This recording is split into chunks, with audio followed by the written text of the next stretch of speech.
अग्निराम ma'am पूरे ठाकुर। एक second, तो मैं ठाकुर बन के दिखाती हूँ। पहले अभी थोड़ी देर पहले मैं अपने पूरे खानदान से सुन के आई हूँ कि मैं ठाकुर लग रही हूँ। एक सेकेंड, ठाकुर बन के आती हूँ मैं, रुको।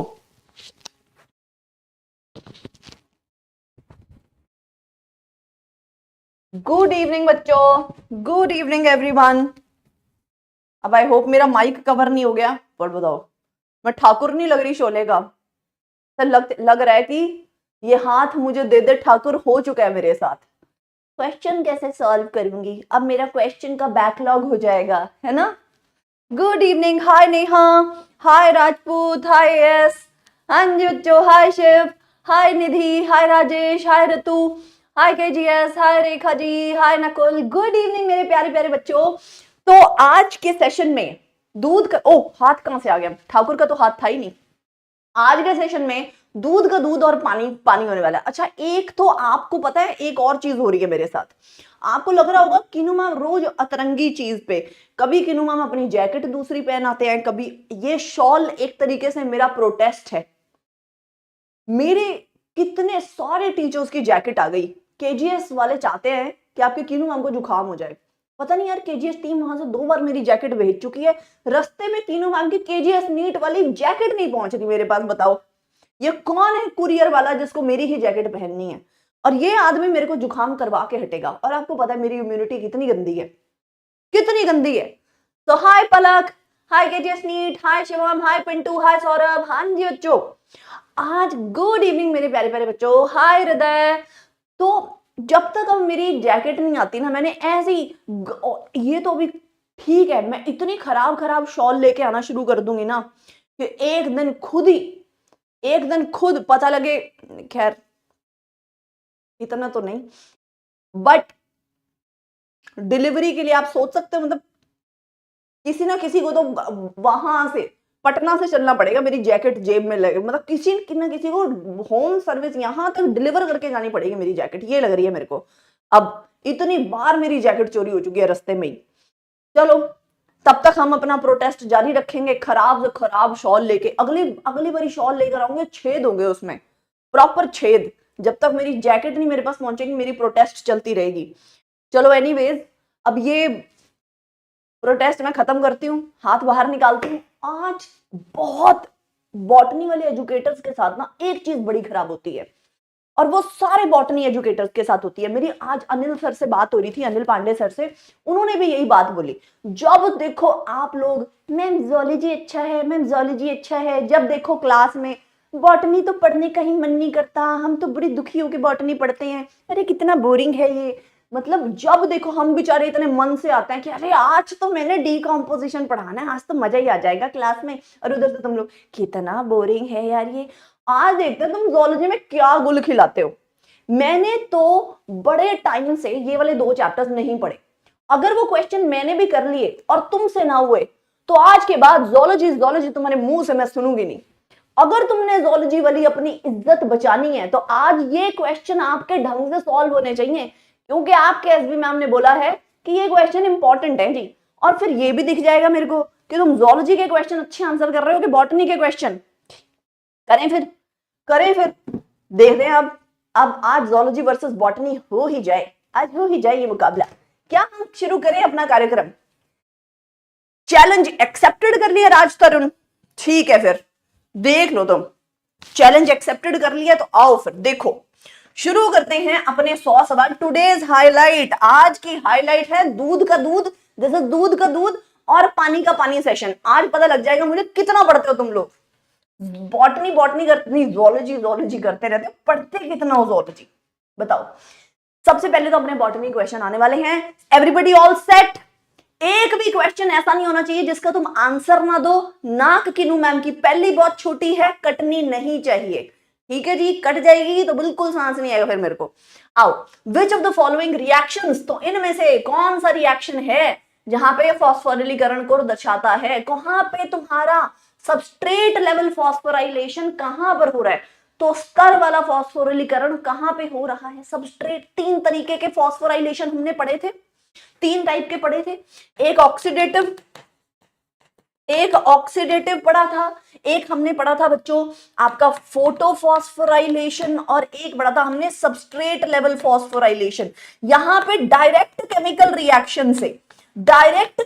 रिएक्शन से अगर आपके पास एटीपी बन जाए तो उसे हम सबस्ट्रेट लेवल फॉस्फोराइलेशन कहते हैं। और वो ये वाला स्टेप था जहां पे सक्सिनाइल को ए सक्सिनिक एसिड में कन्वर्ट हो रहा था, यहां पे डायरेक्ट जीटीपी बन रहा था। अच्छा,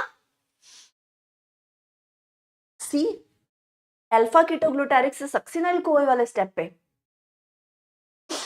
बच्चों अगर मैं रो पड़ूं तो मेरी आंखों से कॉफी के आंसू निकलेंगे, खून के नहीं, क्योंकि मेरे शरीर में खून से ज्यादा कॉफी है। और तुम एक नंबर के नालायक हो। ये देखो मेरी बात सुनना, तुम्हें बताया नहीं था क्रेब साइकिल में कि एसिटाइल को ए आएगा, एसिटाइल को ए को जप्फी पाने के लिए कौन जाएगा, ओ ए, और फिर उसके बाद क्या बनेगा, सिट्रिक। ये दोनों ने मिलकर नींबू पानी पिया था, फिर नींबू पानी के पीने के बाद भी इसने कार्बन डाइऑक्साइड रिलीज की थी और NaDH बनाया था।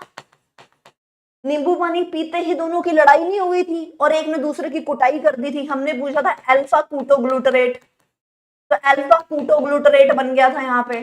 फिर अल्फा कूटोग्लूटरेट से भी कार्बन डाइऑक्साइड निकल गया था और हमने बोला था ये कुटाई में सक्सेसफुल कौन है, तो सक्सिनाइल कौन है, सक्सिनाइल को ए बना था यहाँ पे। नालायको, यहाँ पे NaDH बनता है, तुम्हें बताया था CO2 अल्फा ग्लूटरेट से पहले और अल्फा ग्लूटरेट के बाद NaDH ही बनता है। बताओ तुम्हारा क्या होगा फिर ये सक्सिनाइल को ए जब सक्सिनिक एसिड में कन्वर्ट होता है, जब ये सक्सिनेट या सक्सिनिक एसिड में कन्वर्ट होता है, इस स्टेप में बताया था जीटीपी बनती है। बताओ तुम्हारा क्या किया जाए, एक एक को गोल है। गब्बर मेरे पास होता ना, मैंने बोला इधर स्क्रीन की तरफ गब्बर अपनी जरा गोली करो और चला दो बस गोलियां, दड़ दड़ दड़ दड़ कर दो इन बच्चों पे। हाँ बताओ, गलत कर रहे हो ना। हिंदी में केमिकल रिएक्शन तो ओ यार ये तो वही रहना ना, एसिटाइल को ये तो वही रहेगा। अब ये हिंदी इंग्लिश वाली गप्पे ना मारो। तो ये सक्सिनाइल को ए से सक्सिनिक एसिड बनना, ये तो तुम्हारा ठीक होना चाहिए था, है ना। आगे बताओ next, how many places in Krebs cycle FADH2 is formed. हाँ जी बच्चों, ये गब्बर कौन है, गब्बर कौन है, हमारे खान सर। खान सर से गोलियां चलवा दी मैंने, सॉरी सर।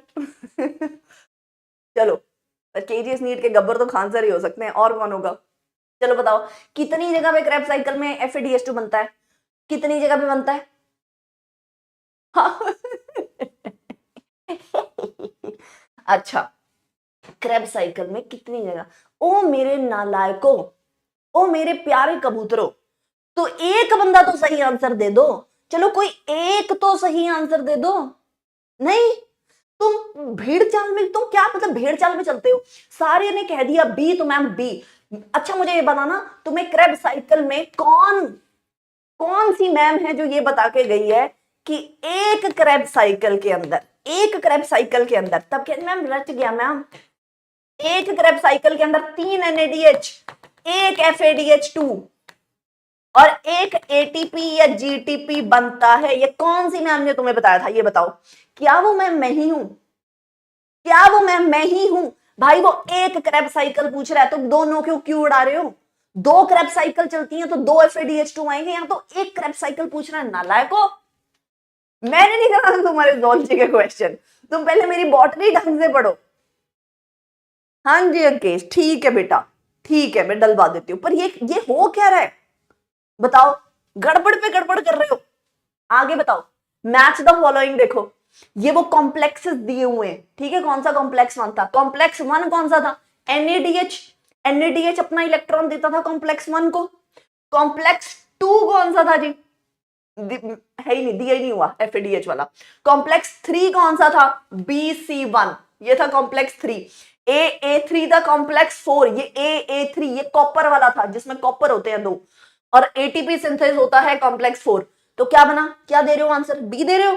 तो A का 3, B का 2, A का 3, B का 2। हाँ शुक्र है, थैंक गॉड, शुक्र है। हाँ जी पलक, हाँ जी रूबी, हाँ जी अंकिता, शुक्र है कोई तो आंसर ठीक दे रहे हो। हाँ जी बेटा लवकुश, क्या चल रहा है, इतने गंदे आंसर क्यों आ रहे हैं आप लोगों की तरफ से। आगे बताओ, एक मॉलिक्यूल NADH का एक अणु कितने एटीपी बना देगा, और FADH का एक अणु कितने एटीपी बना देगा, कितने एटीपी तुम्हें NADH से मिलते हैं, कितने FADH2 से। ये मत गलत करना, ये मत गलत करना, मैंने फिर शॉल लपेट के बस ऐसे ही ठाकुर बन के खड़े हो जाना है। बताओ इसका आंसर क्या है। तो NADH से तुम्हें 3 एटीपी मिलते हैं, FADH2 से तुम्हें 2 एटीपी मिलते हैं, तो 3 और 2, 3 और 2 A है ना, हाँ 3 और 2 A। अच्छा ये बताओ, एक मॉलिक्यूल अगर ग्लूकोज का एक मॉलिक्यूल है तो वो आपको क्या देगा, ग्लाइकोलाइसिस के बाद आपको क्या मिलेगा, चलो बताओ इसका आंसर ठीक आएगा, इसका आंसर ठीक। हाँ जी पांडे जी, हाँ जी लक्ष्मी, हाँ जी बच्चों बताओ, हाँ जी शिवम फटाफट से, अनु, राकेश, राजेश, हाँ जी निशा, क्या आंसर होगा। हाँ जी, कोई किसी 6 मॉलिक्यूल ऑफ CO2 क्यों नहीं कोई बोल रहा, 6 मॉलिक्यूल ऑफ CO2 कोई नहीं बोल रहा। हाँ शाबाश, मेरे को लग रहा तुम ये कर दोगे काम।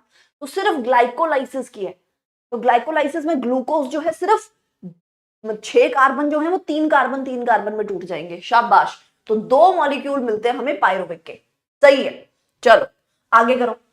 When 12 प्रोटॉन्स, जब 12 प्रोटॉन F0 F1 कण से गुजरता है तो कितने एटीपी बनते हैं। आपको न्यू एनसीईआरटी के हिसाब से आंसर देना है, न्यू एनसीईआरटी के डेटा के हिसाब से आंसर देना है।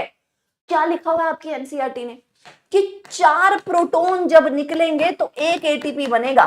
बताया था आपको ये वाली चीज, 4 प्रोटॉन निकलेंगे तो 1 एटीपी। तो अगर 12 प्रोटॉन निकल रहे हैं तो कितने एटीपी बनेगा बच्चों, 3 एटीपी बन जाएंगे, 3 एटीपी बन जाएंगे।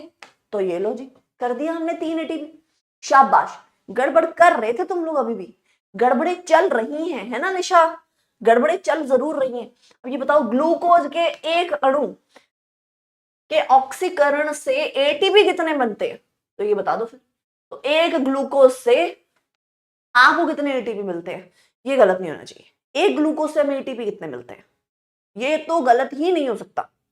हाँ जी बच्चों, इसका क्या आंसर होगा, एक ग्लूकोज से कितने एटीपी, 36, 36 एटीपी या 36 या 38।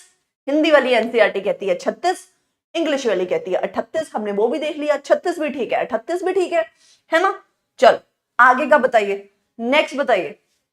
विच of the following is incorrect about fermentation. तो किण्वन के बारे में आपको इनमें से गलत वाला कथन बनाना है। तो कहां पे गलत कथन है बताइए, गलत बताना है। फर्मेंटेशन वहीं पे ग्लाइकोलाइसिस हुआ आपका साइटोप्लाज्म में, वहीं पे आपकी फर्मेंटेशन हो जानी है, ये बात तो सत्य है, ट्रू। नेट गेन आपका सिर्फ 2 एटीपी का होता है, ये बात भी सत्य है। पार्शियल ब्रेकडाउन होता है ग्लूकोज का, कंप्लीट ब्रेकडाउन नहीं होता है ना, कार्बन डाइऑक्साइड में नहीं कन्वर्ट होती सारी ग्लूकोज, ये भी सत्य है। असत्य है ये वाली स्टेटमेंट फॉल्स है, जो क्या कह रही है कि ये रिएक्शन बड़ा विगरस होता है। फर्मेंटेशन तेज नहीं चलता, फर्मेंटेशन एक स्लो प्रोसेस है। फर्मेंटेशन में ये जो NADH से NAD पॉजिटिव बनता है ना एंड में, तो वो तेज तेज नहीं होता, वो स्लो स्लो होता है। हाँ जी, तो इसकी जो प्रतिक्रिया है वो जोरदार नहीं है, बहुत ही धीमी धीमी प्रतिक्रिया है। Fermentation is a slow process. आगे बताओ। अच्छा, रेस्पिरेटरी कोशेंट प्रोटीन का कितना किया था हमने। हाँ जी बच्चों, जल्दी से बताओ कौन आंसर दे रहा है। हाँ जी अलीजा, सृष्टि, राजेश, बताओ फटाफट से। पलक, राघवेंद्र, क्या है answer. C for cutie ma'am, thank you. ये बताओ, रेस्पिरेटरी कोशेंट आपकी प्रोटीन का कितना था। तो प्रोटीन के पी से मैंने आपको बोला था उल्टा कर देना, इस पी को उल्टा करके लिख देना, 0.9 बन जाएगा। शाबाश शाबाश। आगे, मैच द फॉलोइंग। तो क्रेब साइकिल आपकी कहां पे चलती है जी, क्रेब साइकिल। तो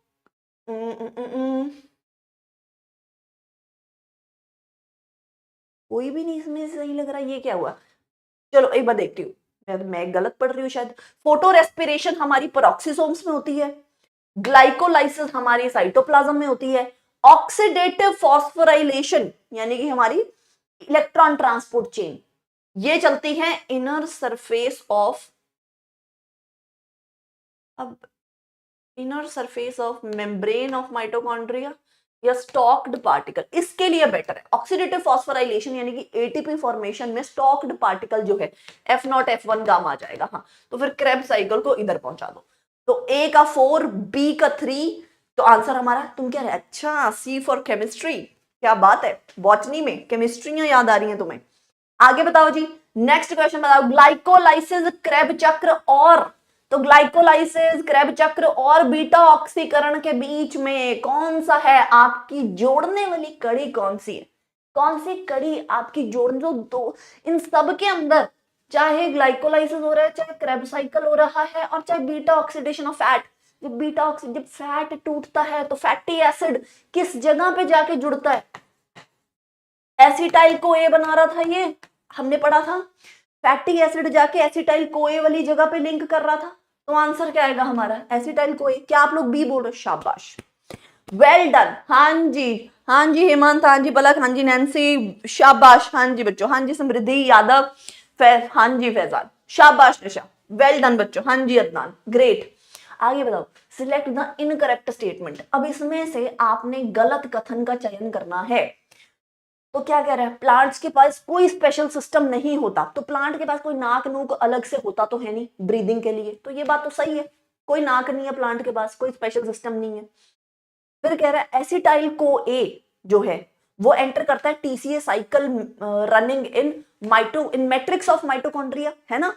तो ये जो आपका, हाँ, तो मैट्रिक्स, माइटोकॉन्ड्रिया के मैट्रिक्स में ही एसिटाइल को ए टीसीए साइकिल में एंटर करता है, सही है। रेस्पिरेटरी कोशेंट डिपेंड करेगा रेस्पिरेटरी सबस्ट्रेट कौन सा है उस पे, हाँ, है ना, प्रोटीन का अलग है, कार्बोहाइड्रेट का अलग है, फैट का अलग है। इन फर्मेंटेशन कंप्लीट ऑक्सीडेशन, हाँ जी, हाँ जी, अरे अच्छा, यहाँ पे कुछ कुछ बच्चे गलत आंसर दे रहे हैं। फर्मेंटेशन में कंप्लीट ऑक्सीडेशन कहाँ होती है, इनकम्प्लीट ऑक्सीडेशन होती है भाई, ग्लूकोज कंप्लीट ब्रेकडाउन थोड़ी होता है, इनकम्प्लीट या पार्शियल ब्रेकडाउन होता है ग्लूकोज का, है ना। सारे का जो ग्लूकोज है वो कंप्लीटली 6 कार्बन डाइऑक्साइड में नहीं टूटता ना, तो इनकम्प्लीट ब्रेकडाउन है, हाँ जी। तो किण्वन में कुछ बैक्टीरिया में ग्लूकोज का पूर्ण ऑक्सीकरण नहीं हो सकता, हमेशा अपूर्ण रहेगा, ठीक है जी। आगे आगे देखो, the aerobic respiration yields, aerobic respiration से तुम्हें बताओ क्या मिलेगा जी, बताइए, ये तो करवा दिया था तुम्हें, ये आपको मैंने करवा दिया था, C6H12 से बता दिया था कितने हाइड्रोजन कैरियर आएंगे, 12 हाइड्रोजन कैरियर आने थे। हाँ जी बच्चों, बोर्ड बेटा ये बोर्ड का लेवल भी है, सिलेबस तो सेम है आपका सीबीएसई का, आप लोग इसको इतना डिस्टिंग्विश मत करो दिमाग में, ठीक है। ये नीट लेवल और बोर्ड लेवल कुछ नहीं है, वो सेम चीज है, आपके सेम सिलेबस है, सेम एनसीईआरटी है, तो आप सोचे लेवल कैसे अलग हो सकता है, हो ही नहीं सकता ना। चलो अब आगे बताओ, तो हम क्या आंसर दे रहे हो, बी ना, 10 NADH2, 2 FADH2 और 38 ATP, शाबाश। कितने एटीपी चाहिए होते हैं फॉर द कंप्लीट, कितने ATP are required in glycolysis, कितने एटीपी कंज्यूम होते हैं ग्लाइकोलाइसिस में, बताइए जी। हाँ जी बच्चों, हाँ जी, सॉरी सॉरी पलक, सॉरी बेटा, ये हाँ हट गई, ये लो हट गई।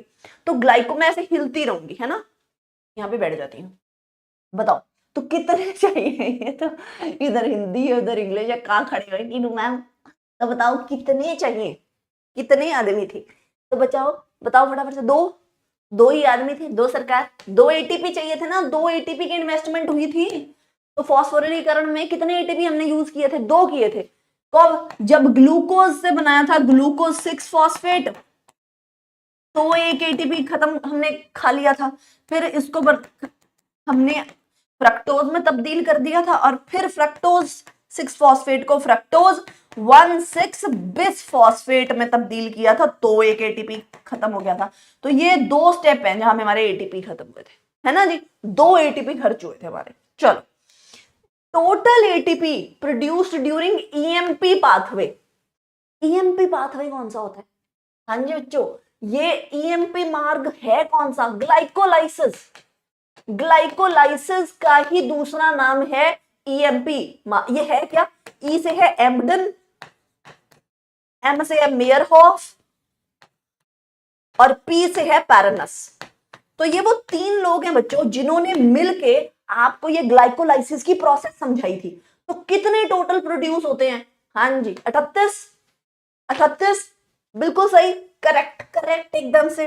चलो, विच of the following is correct sequence of glycolysis? सही वाला सीक्वेंस बताना। देखो अब हमारी वो चीजें कितनी काम आ रही हैं हमारी। देखो हमने याद ऐसे किया कि हमारे क्वेश्चन क्विक सॉल्व हो। बताओ क्विक सॉल्विंग हो रही है ना। सबसे ज्यादा क्वेश्चंस हमारे कहां से आते हैं? वो जो हमने पहले दिन बैलेंस शीट नहीं बनाई थी, उससे ज्यादातर क्वेश्चन सॉल्व हो जाते हैं। अब फिर आगे देखो क्या क्या था। सबसे पहले ग्लूकोज से ग्लूकोज 6 फॉस्फेट बना दिया था, फिर ग्लूकोज 6 फॉस्फेट आगे करते करते फ्रक्टोज 6 फॉस्फेट, फ्रक्टोज 1,6 बिसफॉस्फेट। फिर क्या हुआ था? धप पागल, वो फट गया था। किसमें? धप और पागल में। फिर पागल था तो इसने पंगा लिया था 1,3 BPGA, 1,3 बड़ा पंगा। फिर उसके बाद रह गया था 3 पंगा, फिर उसके बाद रह गया था 2 पंगा। फिर पंगा लेना पाप है, तो 3 बड़ा पंगा के बाद 3 पंगा PGA, फिर पंगा लेना पाप है। बी कर लिया ना हमने? हाँ जी बच्चों, किया था ना हमने। ये याद है सारी चीजें आपको? ग्लाइकोलाइसिस के सारे स्टेप याद है बच्चों को? बताओ क्या सारे बच्चों को ग्लाइकोलाइसिस के जो हमने स्टेप किए थे वो याद है? देखो इस तरीके से ही हमने अपनी सीक्वेंस भी याद बनाई थी कि ग्लूकोज है, ग्लूकोज से हम बनाएंगे ग्लूकोज 6 फॉस्फेट, इससे बनाएंगे हम फ्रक्टोज 6 फॉस्फेट, और फ्रक्टोज 6 फॉस्फेट से बनाएंगे फ्रक्टोज 1,6 बिसफॉस्फेट। एक एटीपी यहां पे खाएंगे, एक एटीपी यहां पे खाएंगे, तो 2 एटीपी कंज्यूम कर लेंगे। और ये थे हमारी इन्वेस्टमेंट, ये हमारा इन्वेस्टमेंट वाला फेज था। इन्वेस्टमेंट के बाद क्या होता है? स्प्लिटिंग वाला फेज आता है, जब ये फ्रक्टोज स्प्लिट मार गया था। किसमें? धप पागल में, धप पागल में। फिर ये धप भी कन्वर्ट हो गया था पागल के अंदर, तो आपके पास 2 पागल आ गए थे, 2 पागल आ गए थे, 2 PGAL आ गए थे। तो पागल क्या लेते हैं? बड़ा पंगा, 1,3 बड़ा पंगा। फिर उसके बाद इन्होंने क्या किया? इनको लग गया पंगे ज्यादा हो गए, तो 3 पंगे रख लिए। फिर उसके बाद 3 से भी कम कर दिए, 2 पंगे रख लिए थे। फिर पंगा लेना पाप है। फिर उसके बाद एंड में पाइरुवेट बन गया था। बताओ जी, क्या ये सारी चीजें सारे के सारे बच्चों को याद हैं? हाँ जी बच्चों, हाँ जी पंगा लेके पढ़ेंगे तभी तो हमें याद रहेगा। बिल्कुल। आगे बताओ नेक्स्ट। हाँ जी बच्चों, नेक्स्ट क्वेश्चन, नेक्स्ट क्वेश्चन। हाँ जी अगला बताओ, अगला क्वेश्चन बताओ। क्रेब चक्र में कौन सा अनुक्रम सही है? तो क्रेब चक्र के क्रेब साइकिल में आपको सही वाली स्टेटमेंट बतानी है, आपको करेक्ट वाली बतानी है। बताओ अब, बताओ अब। तो ये देखो यार, तो साफ पता चल रहा है, तो ऐसे छलांग मार के जाने का मन कर रहा है। तो है अच्छा, ये गलत है। ये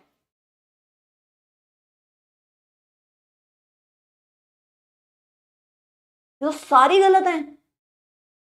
आपने देखा, ये सारी गलत दी हुई है। ये जो ऑक्सैलोसक्सेनिक एसिड है ना, ये ऑक्सैलोसक्सेनिक एसिड नहीं है, इसको तुम ऑक्सैलो एसिटिक एसिड पढ़ो यार।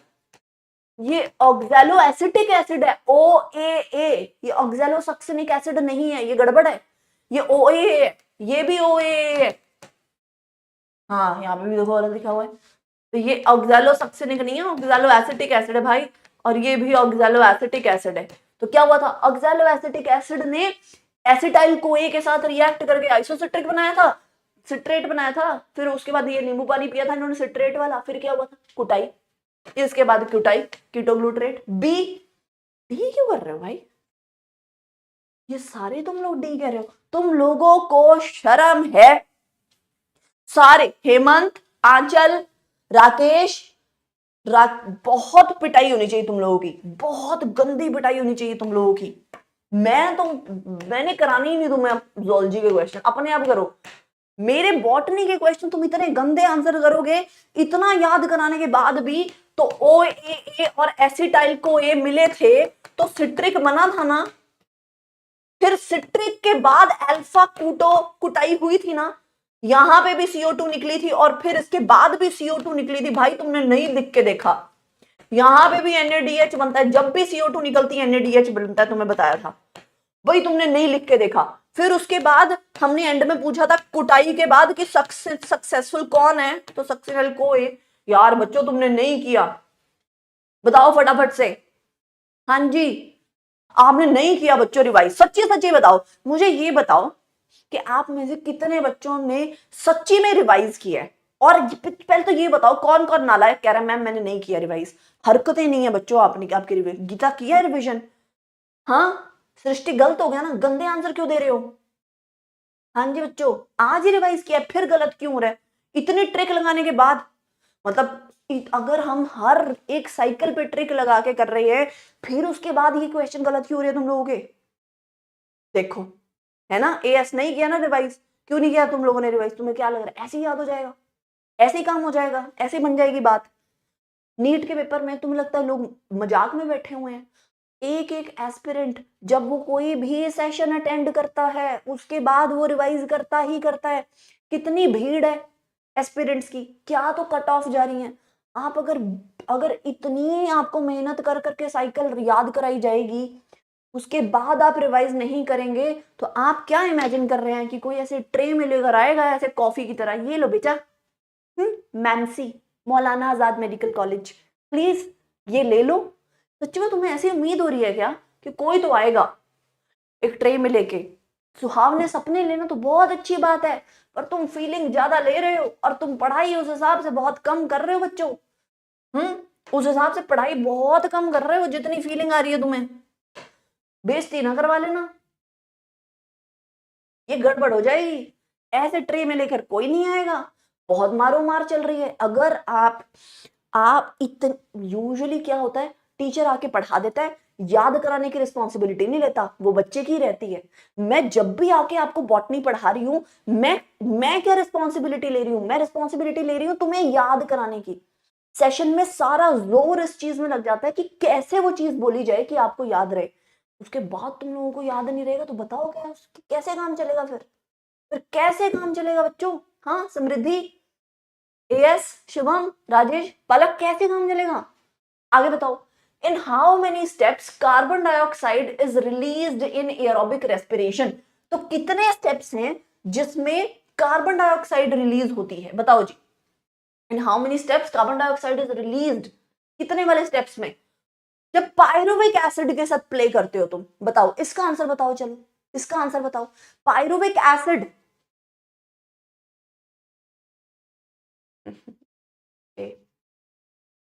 छह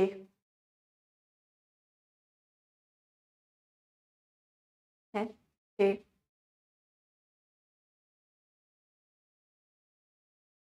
रुको कोई आ रहा है तुम्हें मिलने, रुको तुम्हें कोई मिलने आना चाहता है पहले।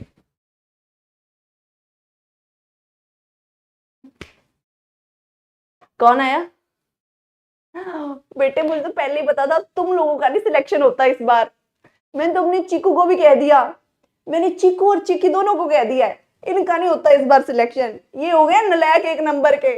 हाँ तुम पायरुविक एसिड भी नहीं पढ़ पा रहे तो मैंने भी किनू मैम की क्लास लगाई थी, इतना तो नलायक को मेरे को याद है। ये तो पायरुविक एसिड है, पायरुविक एसिड तो होता ही 3 कार्बन का है। तुम 3 कार्बन के पायरुविक एसिड में से 6 कार्बन डाइऑक्साइड उड़ा रहे हो। तुम तो नलायक डॉक्टर हो। तुम पता कौन से डॉक्टर बनने वाले हो? जो कैंचियां छोड़ते हैं पेशेंट के पेट में।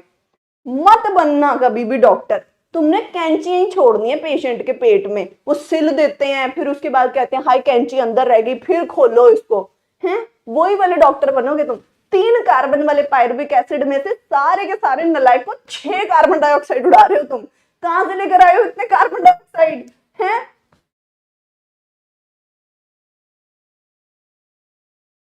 कोई ना आंटी, मैं फिर पढ़ाती हूँ इनको, आप गुस्सा मत करो, आप ठंडे रहो।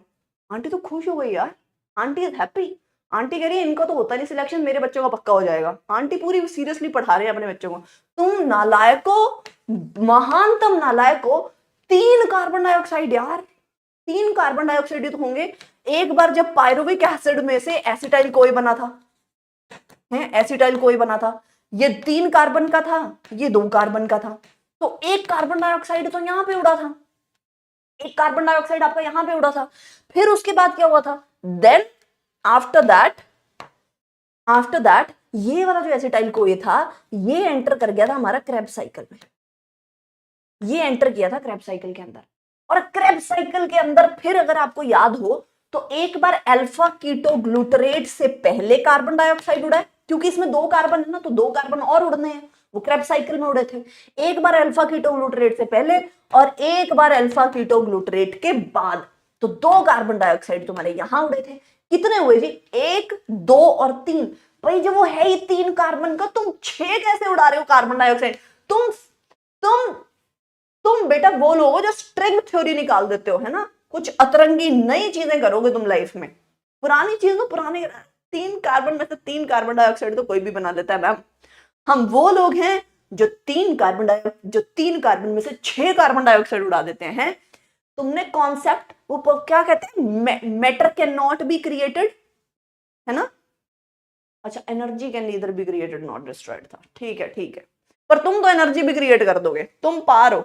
हम मैम केजीएस वाले लोग हैं, हम कुछ ही कर देंगे। हम तो energy can be created, can be destroyed. हम तो क्रिएट भी करेंगे, डिस्ट्रॉय भी करेंगे एनर्जी को, है ना? आओ, क्रेब चक्र में एफएडी कौन से रूपांतरण के समय पे एफएडी बनता है जी? क्रेब चक्र में बताइए, क्रेब चक्र में कौन से रूपांतरण के टाइम पे आप एफएडी बनाना चाहते हैं? कौन से वाला है? हाँ जी, एफएडी कब बना था? जब पहले ओए गया, ओए गया, एसिटाइल कोए एंटर किया, उसमें एसिटाइल कोए के साथ मिलके 2 कार्बन इसके, 4 कार्बन इसके, इन्होंने 6 कार्बन वाला क्या बनाया था? ओए और एसिटाइल कोए मिलके इन्होंने नींबू पानी पिया था, सिट्रिक एसिड। फिर इसके बाद इनकी आपस में कुटाई हो गई थी, अल्फा कूटोग्लूटरेट। फिर उसके बाद हमने पूछा था सक्सेसफुल कौन है, तो सक्सिनाइल कौन है? सक्सिनाइल कौन है? याद है ना चीजें? फिर उसके बाद हमें पता लग गया था कि सक्सेसफुल कौन है, सक्सिनेट। फिर हम सक्सिनेट को पूछ रहे थे कि भाई वाई फ्यूमरेट, इतना फ्यूरियस क्यों हो, फ्यूमिंग, इतना गुस्से में क्यों हो? क्योंकि कह रहा था इसलिए गुस्सा आ रहा है क्योंकि मैं लेट क्योंकि मैं लेट हो गया हूं क्या बनाने में, ओए बनाने में। और जो ये वाला स्टेप था, जब सक्सिनेट से फ्यूमरेट, बोला था एफ से याद रख लेना, जब सक्सिनेट से फ्यूमरेट बनता है इसी स्टेप पे FADH2 बनेगा।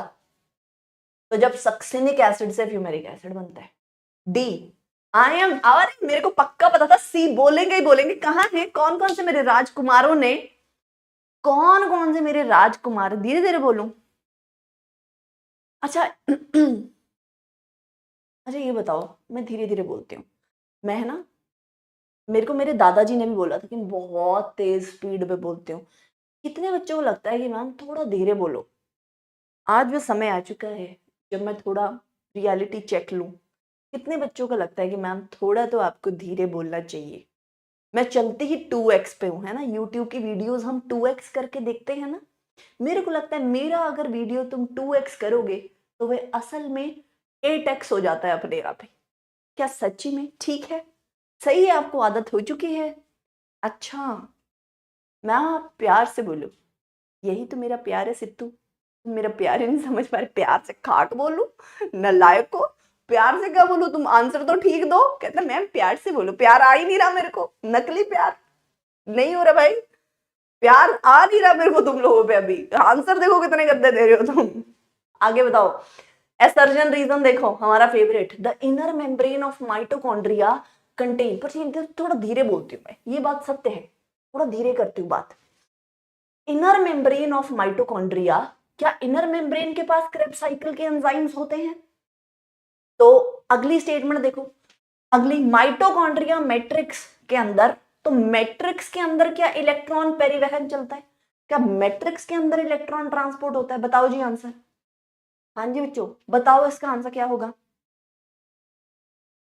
जिन्होंने आप भी फुल स्पीड बोलते हो।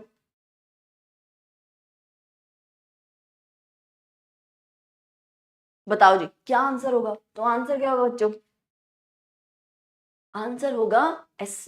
ये भी गलत है, ये भी गलत है। पहली बात, क्रेब साइकिल मैट्रिक्स में चलती है, माइटोकॉन्ड्रिया की आधात्री में चलती है, और जो आपका इलेक्ट्रॉन परिवहन है वो होना है आपकी इनर मेम्ब्रेन के ऊपर। तो ये दोनों ही गलत है, उल्टा कर दिया। तो एसर्जन और रीजन, हाँ जी बहुत अच्छे, बी। वाह, C for chemistry. Ayush, C for chemistry नहीं, सी फॉर चपेड़ होता है ना? सी फॉर केमिस्ट्री नहीं, सी फॉर चपेड़ होना चाहिए, या सी फॉर चप्पल होना चाहिए तुम लोगों के लिए। आज तो मजे ही दिला दिए तुम लोगों ने। हाँ जी बच्चों, आज तो मजेदार सेशन निकला हमारा। हाँ, मतलब कोई 2 दिन में पढ़ के एक चैप्टर को कैसे भूल सकता है, मुझे आज आप लोगों ने रियलाइज करवाया कि मैम चैप्टर भूलना इतना भी मुश्किल नहीं है, ऐसे भूल जाते हैं हम।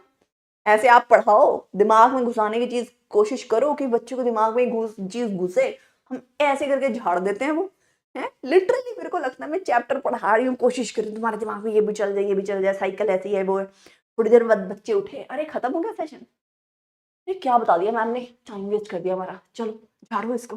बड़ी टेंशन हो गई थी, क्रेब्स साइकिल, ग्लाइकोलाइसिस, उतारो सबको, हैं उतार के झाड़ झूड़ के आगे।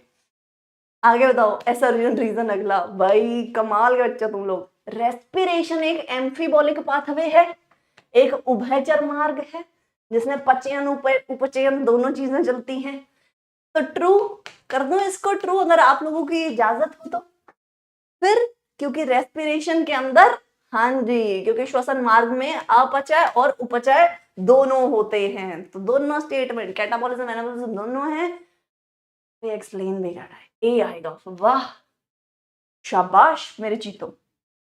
आगे बढ़ा नेक्स्ट, हाँ जी आयुष, ए फॉर आयुष है यहाँ पे। अगला ऐसा रीजन देखो, तो जब आपका एनएरोबिक कंडीशंस होती हैं तो पाइरुवेट जो है वो लैक्टेट बना देता है कुछ बैक्टीरिया में। तो जब आपकी अवायवीय परिस्थितियों में पाइरुवेट जो है कुछ बैक्टीरिया में लैक्टेट बना देता है, ऐसे ही है ना, जब फर्मेंटेशन होता है तो लैक्टिक एसिड बन जाता है। फिर कह रहा है कि ऐसी कंडीशन में पाइरुवेट जो है ड्यूरिंग अंडर एनएरोबिक कंडीशन, जो पाइरुवेट है वो एसिटाइल कोई बनाता था, बताओ। तो ये तो ठीक है, लेकिन ये फॉल्स है। ये बता रहा है पाइरुवेट से एसिटाइल कोई, जो कि लिंक रिएक्शन है, ये एरोबिक कंडीशन में था। लिंक रिएक्शन के बाद क्रेब्स साइकिल चलनी थी, क्रेब्स साइकिल के बाद इलेक्ट्रॉन ट्रांसपोर्ट चेन चलनी थी। एसर्जन सत्य है लेकिन रीजन असत्य है। तो assertion is true but reason is false, and as usual your answer is also false. बच्चों मजे आ गए आज तुम्हारा सेशन देखे, मजे ही आ गए, मतलब बिल्कुल ही, तुम समझ रही हो ना किस प्रकार के मजे बोल रही हूं मैं, भयंकर, बहुत ही भयंकर। हाँ जी, आज तो क्या मजे दिलाए तुमने कीनू मैम को। आगे बताओ, oxidation of 1 molecule of NaDH, उससे 3 ATP मिलते हैं, और अगर FADH के एक कणु को लेके जाएंगे तो उससे 2 ATP मिलते हैं। तो क्या ये अभिकथन और कारण सही है, बताइए। हाँ जी बच्चों, ये क्या लग रहा है आपको?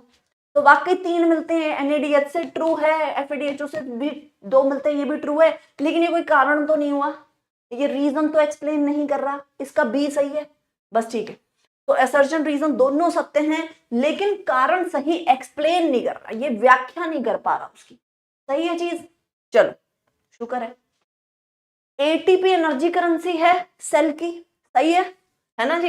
एटीपी कोशिका की ऊर्जा मुद्रा है, ट्रू।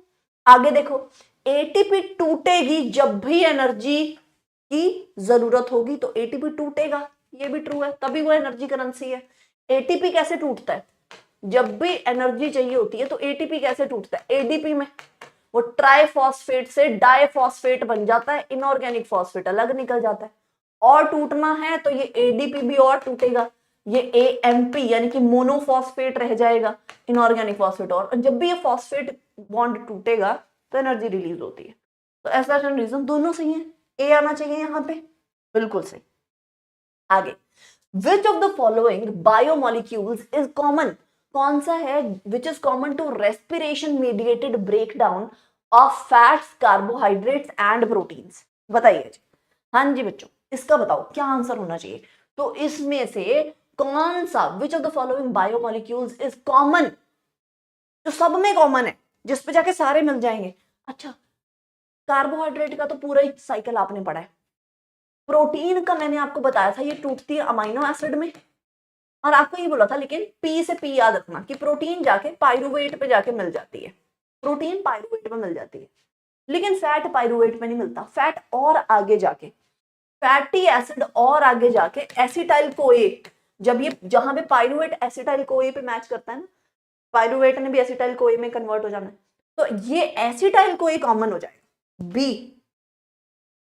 हम्म हम्म शाबाश, क्योंकि आंसर तो सी ही है। अब तो ये हो रहा है कि तुम लोग कॉन्फिडेंस से बी बोलो, मैं कॉन्फिडेंस से तुम जो तुम बोल रहे हो वो तो पक्का ही गलत है।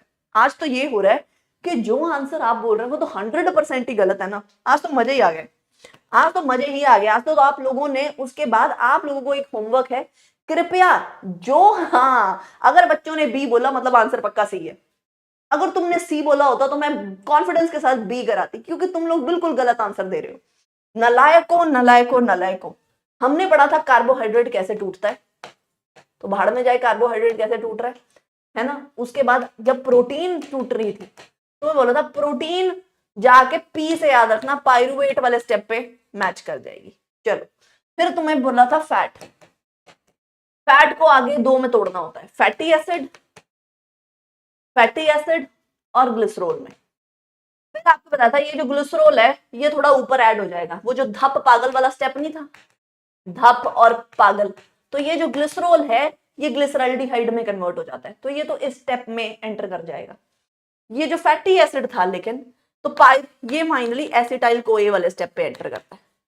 तो एसिटाइल कोए तक अगर आप पहुंचो, क्योंकि पायरुवेट में देखो फैटी एसिड एंटर नहीं किया हुआ अभी तक, अगर आप एसिटाइल कोए में जाए तो कार्बोहाइड्रेट तो चल ही रहा है, प्रोटीन भी एंटर कर गया पायरुवेट पे, फैटी एसिड भी एंटर कर चुका, तो यहाँ पे सब एंटर कर चुका होता है। ठीक है जी। अब मुझे एक बात बताइए, क्या आप लोग अपने रेस्पिरेशन के वो जो 2 लेक्चर मैंने आपको लिए हैं, हाँ, पीडीएफ आपको अभी के अभी अपलोड हो जाएगा, पीडीएफ आपको अभी के अभी अपलोड हो जाएगा। लेकिन मुझे ये बताओ, क्या आज जो आपके 2 रेस्पिरेशन के सेशन हुए हैं वो मुझे रिवाइज्ड मिलेंगे? अगर आप सच्ची कह रहे हो दिल पे हाथ रखे, अगर आप वो रिवाइज करेंगे, ऐसा या करके आते, मतलब ही नहीं था कि तुम्हारा क्वेश्चन गलत हो जाए, मतलब ही नहीं था। हाँ बस ये देखो, ये किसने बोला निकम्मे? अवनीश, अवनीश देखो, अवनीश कह रहा है मैम मेरा दोनों लेक्चर्स का बैकलॉग हो गया। तुम्हारे बैकलॉग हटाने के लिए, तुम्हारे बैकलॉग हटाने के लिए हम लोग सेशन लेते हैं, फिर तुम वो सेशन भी अटेंड नहीं करते, फिर तुम्हारा और बैकलॉग होता है, फिर और बैकलॉग होता है, फिर हम और सेशन लेते हैं, फिर और सेशंस के बैकलॉग बनते जाते हैं। मजे आ जाते हैं तुम लोगों के साथ तो, हाँ फन होता है मतलब। अरे क्या नीट, हम लोग चिल करेंगे मैम लाइफ में। अल्टीमेट इलेक्ट्रॉन एक्सेप्टर बताओ जी, एरोबिक ऑर्गेनिज्म में जो एरोबिक ऑर्गेनिज्म है उसमें फाइनल इलेक्ट्रॉन एक्सेप्टर कौन है? बताओ जी। ऐप पर भी बैकलॉग है, हाँ जी अवनीश, ऐसे ही है बेटा, लाइफ ही बैकलॉग में चल रही है। बताओ फटाफट से। हाँ जी, आपने सी आंसर दिया था, ठीक है, इसमें बताओ आंसर क्या फाइनली। चलो ऑक्सीजन, ऑक्सीजन। अच्छा ये बताओ, ये ऑक्सीजन कौन से कॉम्प्लेक्स में से इलेक्ट्रॉन पिक करता है? कौन सा कॉम्प्लेक्स है जो ऑक्सीजन को इलेक्ट्रॉन देता है? कॉम्प्लेक्स 4, कॉम्प्लेक्स 4 जिसमें 2 कॉपर आयन थे, ऐसे करके बनाया बनाया था, कॉपर ए, फिर उसके बाद आता है इसमें साइटोक्रोम ए, फिर आया था साइटोक्रोम A3, फिर आया था कॉपर बी, और दूसरा जो कॉपर था उसने ऑक्सीजन को पकड़ा दिया था। तो मैंने आपको बोला था इसमें 2 कॉपर आएंगे बाउंड्री पे, सेंटर में साइटोक्रोम ए और A3 है, तभी इस कॉम्प्लेक्स 4 का नाम साइटोक्रोम A3 भी हो सकता है, और इसको हम साइटोक्रोम सी ऑक्सीडेज भी कहते हैं, क्योंकि इस तक इलेक्ट्रॉन लेकर आता है साइटोक्रोम सी। तो हाँ, इस कॉम्प्लेक्स 4 का एक तीसरा नाम भी है, that is cytochrome C oxidase, क्योंकि साइटोक्रोम सी इसको अपना इलेक्ट्रॉन देता है ना। चलो सही है, आगे बताओ। तो मिलान करेंगे, निम्नलिखित का मिलान करें, तो अब की जो मॉलिक्यूलर ऑक्सीजन होती है वो क्या करेगी? मॉलिक्यूलर ऑक्सीजन क्या करेगी? अब यहां पे ना तुम थोड़े से कंफ्यूज हो सकते हो, नहीं, हाइड्रोजन एक्सेप्टर, आपको पता है ऑक्सीजन ने क्या करना है? इलेक्ट्रॉन एक्सेप्ट करना है, इलेक्ट्रॉन के साथ साथ हाइड्रोजन तो आता ही है, जैसे NAD वो भी इलेक्ट्रॉन उठाना चाहता है पर साथ में प्रोटॉन उठाना पड़ेगा स्टेबिलिटी के लिए, तो हाइड्रोजन एक्सेप्ट करती हैं बड़ी चीजें, जैसे यूबिक्विनोन, प्लास्टोक्विनोन, ये भी आपको बताया था, ये अकेला इलेक्ट्रॉन नहीं लेंगे, ये हाइड्रोजन के फॉर्म में लेंगे उसको। तो मॉलिक्यूलर ऑक्सीजन भी एक हाइड्रोजन एक्सेप्टर है, ठीक है। तो इलेक्ट्रॉन एक्सेप्टर कौन है जी इनमें से? Cytochrome C, mobile electron carrier. Pyruvate dehydrogenase ने इसी एंजाइम से पायरुवेट से एसिटाइल को ये बना था, पायरुवेट डिहाइड्रोजनेज से। डी कार्बोक्सिलेशन अल्फा कीटोग्लूटरेट से पहले भी एक CO2 उड़ा था, इसके बाद भी एक CO2 उड़ा था। Is this clear? तो A का 2 B का 3, A का 2 B का 3 शुक्र है, आय हाय।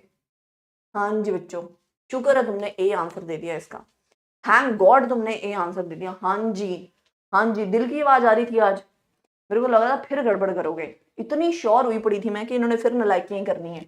विच of the following is a common feature between glycolysis and Krebs cycle? अब इसमें से, हाँ जी बच्चों, मैम हम लोग पढ़ के नहीं आए सारे क्वेश्चन। शिवम फिर कब पढ़ के आओगे बताओ,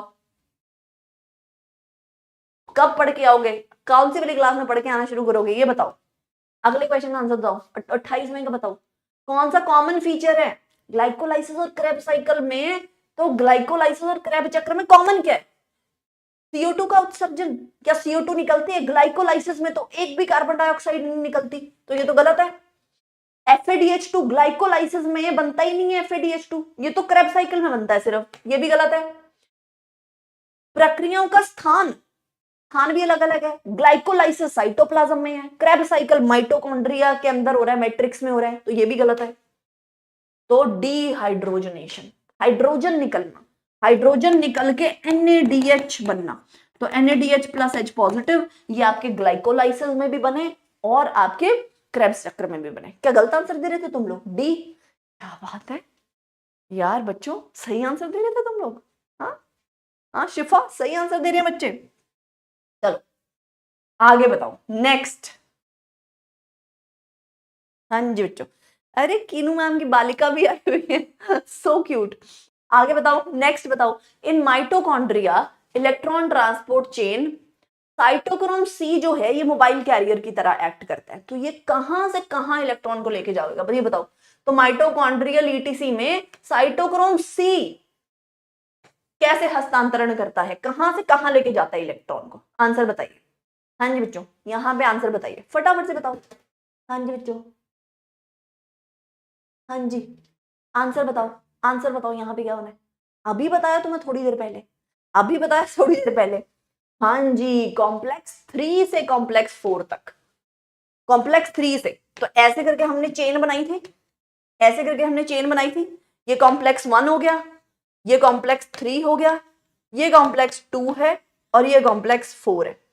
4 कॉम्प्लेक्स का तुमने याद करना था, 5वें से तो पता ही है, 5वें कॉम्प्लेक्स से तो हमें पता ही है, इसमें से तो प्रोटॉन पास होना है, इसमें तो कुछ नहीं है, इसमें से 4 प्रोटॉन पास होंगे और हमारा एक ATP बन जाएगा, इसमें से तो सीधा काम होना है। NADH ने अपना इलेक्ट्रॉन देना था कॉम्प्लेक्स 1 को, FADH2 ने अपना इलेक्ट्रॉन जाके उतारना था कॉम्प्लेक्स 2 पे। इन दोनों से यूबिक्विनोन ने इलेक्ट्रॉन को पहुंचाना होता है कॉम्प्लेक्स 3 पे, फिर कॉम्प्लेक्स 3 से साइटोक्रोम C ने इलेक्ट्रॉन पहुंचाना होता है 4 पे, तो 3 और 4 के बीच में। और साइटोक्रोम C कहां लोकेटेड है? जो तुम्हारी माइटोकॉन्ड्रिया की इनर मेम्ब्रेन है, अंदर वाली जो इसकी मेम्ब्रेन है उसकी बाहर वाली तरफ, ठीक है ना जी। चलो आगे बच्चों, ग्लाइकोलाइसिस में क्या नहीं होता? In glycolysis there is no oxidation नहीं होता, डी कार्बोक्सिलेशन नहीं होता, डिहाइड्रोजनेशन नहीं होता, ये कार्बन कार्बन बॉन्ड नहीं टूटते। बताइए क्या चीज? तो ग्लाइकोलाइसिस में कौन सी चीज नहीं होती? इनमें से कौन सी चीज हो जो ग्लाइकोलाइसिस में नहीं होगी बच्चों? ऑक्सीडेशन तो है, पार्शियल ऑक्सीडेशन, रेस्पिरेशन में तुम कर क्या रहे हो? ऑक्सीडेशन ऑफ ग्लूकोज ही कर रहे हो, तो ये सही है।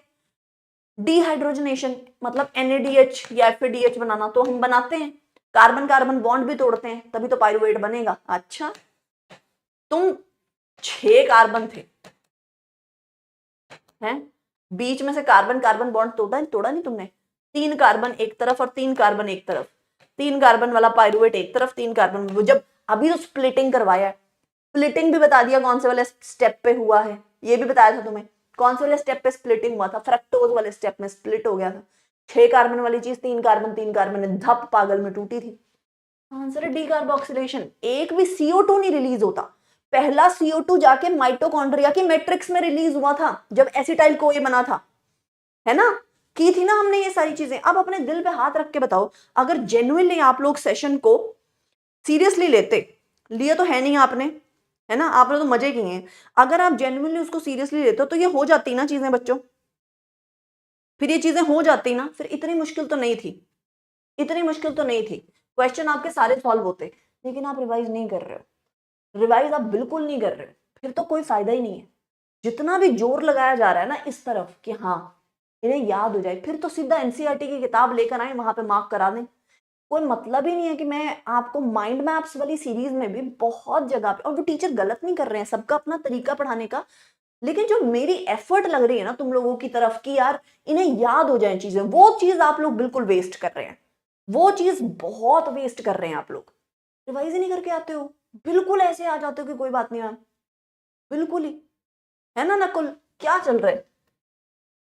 चलो आगे बताओ, when two pyruvic acids form two lactic acid by anaerobic respiration, फिर क्या होगा, जब दो पायरुविक एसिड से दो लैक्टिक एसिड बनेंगे तो क्या होगा, बताओ फटाफट से, इसका आंसर दे दो, चलो इसका ही आंसर दे दो। तो जब दो पायरुविक अम्ल से आपके अवायवीय श्वसन द्वारा दो लैक्टिक अम्ल बनेंगे तो क्या होगा, क्या होगा, इसका आंसर बताना जरा। हाँ जी, है ना, हाँ जी ने, हाँ जी राकेश, शाबाश। और बच्चे बताओ, आंसर दो फटाफट इस क्वेश्चन का, फटाफट से। हाँ जी राघवेंद्र, शाबाश। हाँ जी संगीता, सारे हाँ जी ही हैं। हाँ जी प्रवीण, शाबाश। हाँ जी वंदना, बिल्कुल। हाँ जी राम लक्ष्मण, ऑसम। हाँ जी रैप्सोडी, रैप्सोडी मुक्का, अब ऐसा करो, ऐसा मुक्का बनाओ, अपनी नाक पे मार लो। शाबाश मेरे प्यारे बच्चों, शाबाश। हाँ जी दुर्गेश, शाबाश। कोई बात नहीं, बढ़िया है, कोई, हाँ ए ही होगा ना, हाँ जी, और बी ही होगा, शाबाश। और कैसा चल रहा है हमारा सिस्टम, अगर आप लोग कह रहे हैं कि या तो ए होगा या बी होगा, 50-50 हो गया ना यहाँ पे, कौन बनेगा करोड़पति में, अगर तुम्हारी जैसी ऑडियंस होती तो डुबा देती। हाँ जी गीता, क्योंकि आंसर सी, और गीता ने बोला था मैं रिवाइज करके आई हूं, गीता ने बोला था मैं रिवाइज करके आई हूं, और गीता रिवाइज करके आई है। फाइनली सिर्फ और सिर्फ गीता का आंसर ठीक है, और तुम सब हैं नालायक नंबर 1, नालायक नंबर 1 प्रूव होते हो। ए मैम, बी मैम, मैम ए मैम, मैम ए मैम, ए क्यों मैम, मैं, मेरे को ए की फीलिंग आ रही है मैम अंदर से। तुम्हें फीलिंग नहीं, तुम्हें जुलाब आ रहा है बच्चों। तुम आज तो तुमने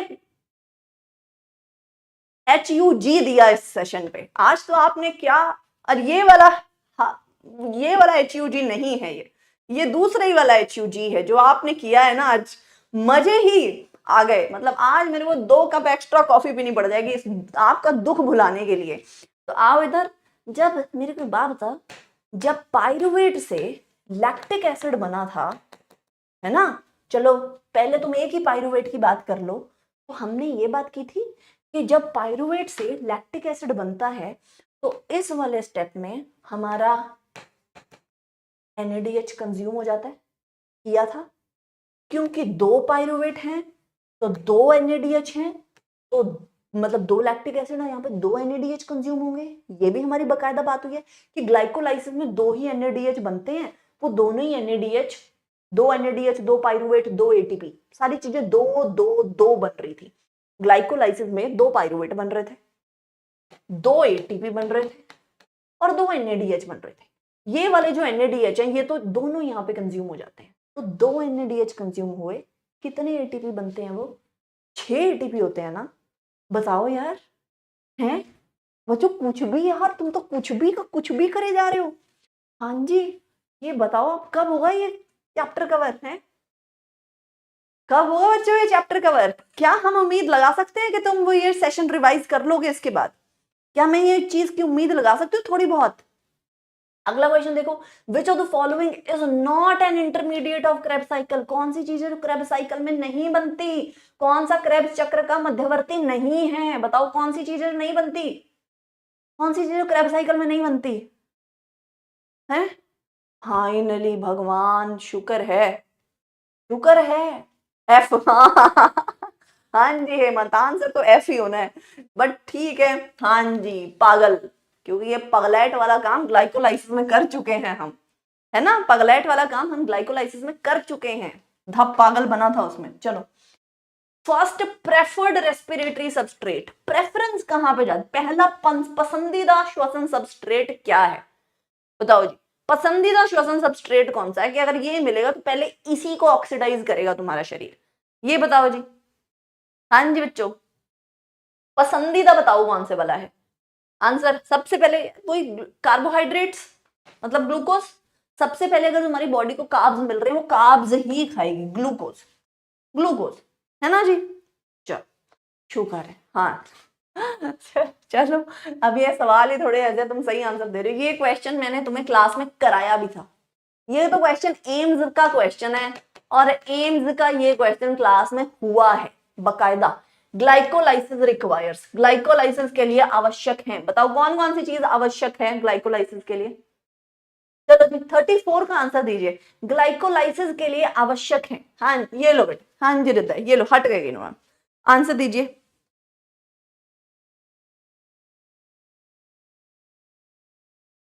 कौन सी चीज आवश्यक है जी ग्लाइकोलाइसिस के लिए, बता दो फिर। ओ बच्चों बहुत गंदे आंसर दे रहे हो, किटी किटी। हाँ हाँ, ग्लाइकोलाइसिस के लिए क्या आवश्यक है। हाँ हाँ जी, तो साइटोप्लाज्म में हो रहा है तो साइटोप्लाज्मिक एंजाइम्स चाहिए, एडीपी भी चाहिए क्योंकि इस एडीपी का हम एटीपी बनाएंगे, एटीपी भी चाहिए थे हमें दो, और एनएडी भी चाहिए था। क्या बात है, बीच में डी दिख रहा है मेरे को, है लालवती, छुपा नहीं मेरे से डी। हाँ जी, तो ए इसका आंसर है। इसी के साथ हमारा बॉटनी का पार्ट बहुत ही गंदे प्रकार से खत्म होता है। मतलब यार मेरे को लग रहा था तुम लोग जेन्युइनली अच्छा करोगे, मैं पता नहीं सच्ची में पता नहीं किस सदमे में थी, मेरे को लग रहा था you people will do good, you people did really bad. चलो आओ अब। मैं क्या सोच के आई थी, यहाँ पे क्या हो गया है। चलो वाइटल कैपेसिटी बता दो फिर लंग्स की। चलो बॉटनी खराब है, जोलॉजी तो तुम लोगों की बहुत अच्छी है, तुम जोलॉजी करा लो। हाँ जी बच्चों, वाइटल कैपेसिटी बता दो लंग्स की क्या होती है। हाँ जी हम ये बताएंगे, ये गधो, ये टोटल लंग कैपेसिटी होती है। वाइटल कैपेसिटी पूछ रहे हैं वो, वाइटल कैपेसिटी में inspiratory reserve volume, expiratory reserve volume और टाइडल वॉल्यूम आती है, रेजिडुअल वॉल्यूम नहीं आती वाइटल कैपेसिटी में। वाइटल कैपेसिटी में वो वाला पार्ट आता है जो लगातार, वो वाली हवा जो तुम जोर से सांस लेने पर अपने लंग्स में से बाहर निकाल पाते हो, तो इसमें रेजिडुअल वॉल्यूम वाइटल कैपेसिटी का पार्ट नहीं होती। हाँ जी, अच्छा बड़े सीसी कर रहे हो अब तो। चलो आगे नेक्स्ट, अगले under normal physiological condition 100 ml के अंदर कितना ऑक्सीजन होता है, चलो बता दो कितना ऑक्सीजन कैरी करता है। 100 ml ऑक्सीजनेटेड ब्लड कितना कितना ऑक्सीजन कैरी करता है, तो क्या आंसर आएगा जी। 5 ml, 5 ml। और जो और डीऑक्सीजनेटेड ब्लड में कार्बन डाइऑक्साइड कितनी होती है, 4 ml ना, ऐसा ही था ना, डीऑक्सीजनेटेड ब्लड में 4 ml कार्बन डाइऑक्साइड थी, ऐसा ही याद आ रहा है कि हमको, ऐसा ही है बी। यार ये तो पढ़ते तो खैर ये तो है, आप लोग जोलॉजी पढ़ते हो, चाहे जोलॉजी बोरिंग हो जाए ना तब भी, और अंदर से आ रहा होता है अरे पेशेंट काटना है, कैंची पेशेंट के पेट में छोड़नी है, ऐसे कैसे। चलो आओ आगे, which of the following is not the function of conducting part, का कौन सा फंक्शन नहीं है। एयर को साफ करना, ह्यूमिडिफाई करना, बॉडी टेम्परेचर पे लेकर आना, कौन सा फंक्शन नहीं है। मैं दूर ही रहूंगी, आप खुद बनाओ, बताओ जी। हवा के अंदर विदेशी कणों को हटाना, हवा को आर्द्र किया जाता है, ह्यूमिडिफिकेशन की जाती है, तापमान सही करना उसका, है। हाँ 37 का आंसर बता दो, 36 का क्यों बता रहे हो, 37 का बताइए आंसर, 37 का आंसर बताइए। मैं नहीं बताऊंगी, मैं देखना चाहती हूँ तुम लोग। अच्छा यार सही है बच्चों, ये तो फिर हो गया प्रूफ, हेंस प्रूव्ड, पढ़ते तो तुम लोग ज़ूलॉजी हो। आज तो ये चीज प्रूव हो गई, तुम्हारा रैंक तो बॉटनी ही खा के जाएगी, तुम्हारा रैंक बॉटनी खाएगी बच्चों, तुम्हें बता रही हूं मैं। आगे बताओ, a person goes to high altitude और एल्टीट्यूड सिकनेस ऑब्जर्व किया। अरे ये तो बॉटनी का क्वेश्चन आ गया, ये आपने बॉटनी में ऑर्गेनिज्म एंड पॉपुलेशन में पढ़ा होगा, अडेप्टेशंस वाले पार्ट में, ऑर्गेनिज्म एंड पॉपुलेशन में अडेप्टेशन वाले पार्ट में हाई एल्टीट्यूड वाली अडेप्टेशन पढ़ी होगी हमने, है ना। तो breathing difficulty, heart palpitation feel होती है। ट्रू, ऐसा होता है जी। और ऊंचाई के कारण होता क्या है वहां पे, तो पर्याप्त ऑक्सीजन नहीं मिल पाता। रीजन इसका क्या होता है, सफिशिएंट ऑक्सीजन नहीं मिल पाता। तो ये भी ट्रू है। तो मतलब असर्जन भी सही है, रीजन भी सही है, करेक्ट एक्सप्लेनेशन भी है। तो assertion, reason are true and it is correct explanation also, है ना जी। ये कब किया, ये ऑर्गेनिज्म एंड पॉपुलेशन का क्वेश्चन है वैसे तो। हाँ जी, आगे बताओ। अब आप ये बताओ, एल्वियोलाई में फेवरेबल कंडीशन बताओ, कौन कौन सी फेवरेबल कंडीशन है जिससे कि ऑक्सी हीमोग्लोबिन बनेगा। कौन सी कंडीशन होगी तो आपको अनुकूल परिस्थितियां बतानी है ऑक्सी हीमोग्लोबिन बनने के लिए। अगर ऑक्सी हीमोग्लोबिन बनाना है तो क्या होना चाहिए, ऑक्सीजन ज्यादा होना चाहिए, तो हाई ऑक्सीजन होना चाहिए, और कार्बन डाइऑक्साइड कम होना चाहिए, क्योंकि हीमोग्लोबिन की बाइंडिंग कार्बन डाइऑक्साइड से ज्यादा अच्छी होती है ना। तो अगर कार्बन डाइऑक्साइड ज्यादा होगा तो फिर हीमोग्लोबिन नहीं, फिर ऑक्सीजन नहीं बाइंड कर पाएगा। तो ऑक्सीजन ज्यादा हो, हीमो और कार्बन डाइऑक्साइड कम हो, ए, है ना जी, ए सही है। आगे बताओ। तो एल्वियोलाई के अंदर आपको पार्शियल प्रेशर बताने हैं, एल्वियोलाई के पार्शियल प्रेशर्स, एल्वियोलाई के पार्शियल प्रेशर्स। बड़ा तो आंसर आएगा, एल्वियोलाई के अंदर ऑक्सीजन कितना था, 104, और कार्बन डाइऑक्साइड, एल्वियोलाई में ऑक्सीजन ज्यादा होता है, 104 mm ऑफ Hg, और कार्बन डाइऑक्साइड कितना था, 40 ना। ये तुम्हें सारे आते हैं। Identify the wrong statement with reference to transport of oxygen. गलत कथन का पहचान करें, इसमें से गलत कथन ढूंढो कौन से वाला है। हाँ जी बच्चों बताओ, हाँ जी बच्चों बताओ, इसमें से आपको गलत कथन बताना है। तो ऑक्सीजन के ट्रांसपोर्ट के हिसाब से, हाँ,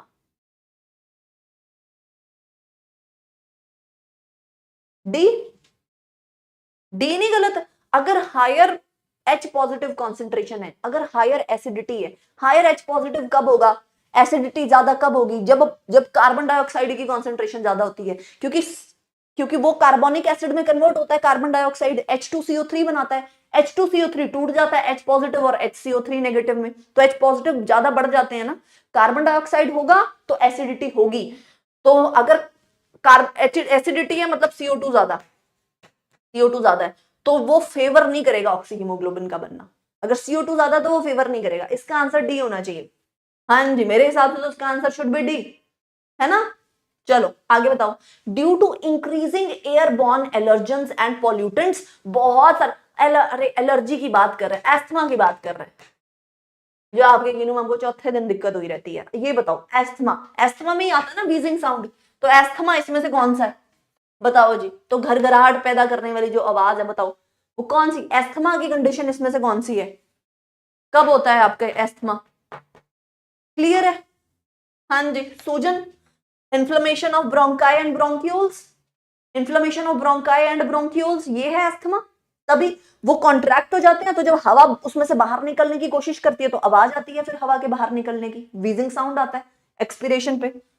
अच्छा आगे बताओ, what would be the heart rate of a person, अगर उसका, तो हार्ट रेट बताना है, अगर उसका कार्डियक आउटपुट है 5 लीटर कार्डियक आउटपुट है, मतलब 5 लीटर उसने ब्लड पंप करना है, ब्लड वॉल्यूम वेंट्रिकल्स के अंदर डायस्टोल के एंड में है 100, मतलब कंप्लीटली जब वेंट्रिकल्स रिलैक्स्ड हैं तो 100 है, 100 ml, और कॉन्ट्रैक्शन के बाद वेंट्रिकल्स में बचा 50 ml। हाँ जी बच्चों बताओ इसका आंसर क्या होगा। मेरे को लग रहा है ज्यादा तुम इसलिए भी ठीक दे रहे हो क्योंकि ये PYQs है, हो सकता है क्या ऐसा, हो सकता है क्या। बट बच्चों you need to work on botany, आप लोगों को बॉटनी पे काम करना पड़ेगा, आपकी बॉटनी का सत्यानाश हुआ है। You guys definitely need to work on botany. Please botany के लेक्चर को देखने के बाद रिवाइज जरूर किया कीजिए। तो ये देखो ना, अरे यार वेंट्रिकल के अंदर 100 ml ब्लड था, कॉन्ट्रैक्शन के बाद 50 ml तो यहीं पे रह गया, मतलब एक हार्ट बीट में कितना गया, 50 ml ही गया ना, 100 था टोटल, 50 फिर भी उसमें बच गया, तो गया कितना उसके कॉन्ट्रैक्शन में, 50 ml गया। तो 50 ml एक कॉन्ट्रैक्शन में जाता है, तुमने कितना भेजना है, 5 लीटर भेजना है ना, तुमने 5 लीटर भेजना है, 50 ml जा रहा है एक में, तो कितनी बार बीट करना पड़ेगा, 5 और 50, 100 की गिनती आएगी 100। डी डी सी कैसे? कौन सी कैलकुलेशन लगा रहे हो तुम लोग? कौन सी कैलकुलेशन लगा रहे हो यार? 100 ml ब्लड आपके वेंट्रिकल के अंदर था, फिर वेंट्रिकल कॉन्ट्रैक्ट कर गया, 50 अभी भी उसके अंदर बचा हुआ है, तो गया कितना? 50 ही गया ना।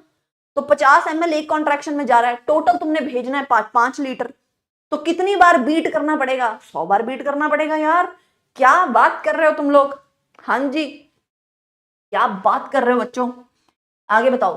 Tidal volume and expiratory reserve volume बता दिया आपको एथलीट की, ये और ये। टाइडल वॉल्यूम मतलब जो नॉर्मल ब्रीदिंग में हवा अंदर बाहर हो रही है, एक्सपिरेटरी रिजर्व वॉल्यूम मतलब जो आप फोर्सफुल ब्रीदिंग के बाद इतनी मैक्सिमम हवा बाहर निकाल पाते हो, है ना। फिर कह रहे हैं उसका what will be the expiratory capacity अगर रेजिडुअल वॉल्यूम 1200 है। बताओ जी, इसका आंसर बता दीजिए। चलिए नेक्स्ट क्वेश्चन प्लीज। क्वेश्चन का नंबर तो लिखो सामने, क्वेश्चन नंबर मेरे को पता, कौन सा कैसे पता लगेगा? हाँ जी, जैसे अलीजा लिख रही है वैसे करके लिखो तुम क्वेश्चन नंबर, तो किन्नू मैम को समझ भी आए कौन सा क्वेश्चन नंबर पूछ रहे हैं आप। तो इसमें आंसर कौन सा आएगा बच्चों? अरे एक्सपिरेटरी कैपेसिटी कैसी होती है?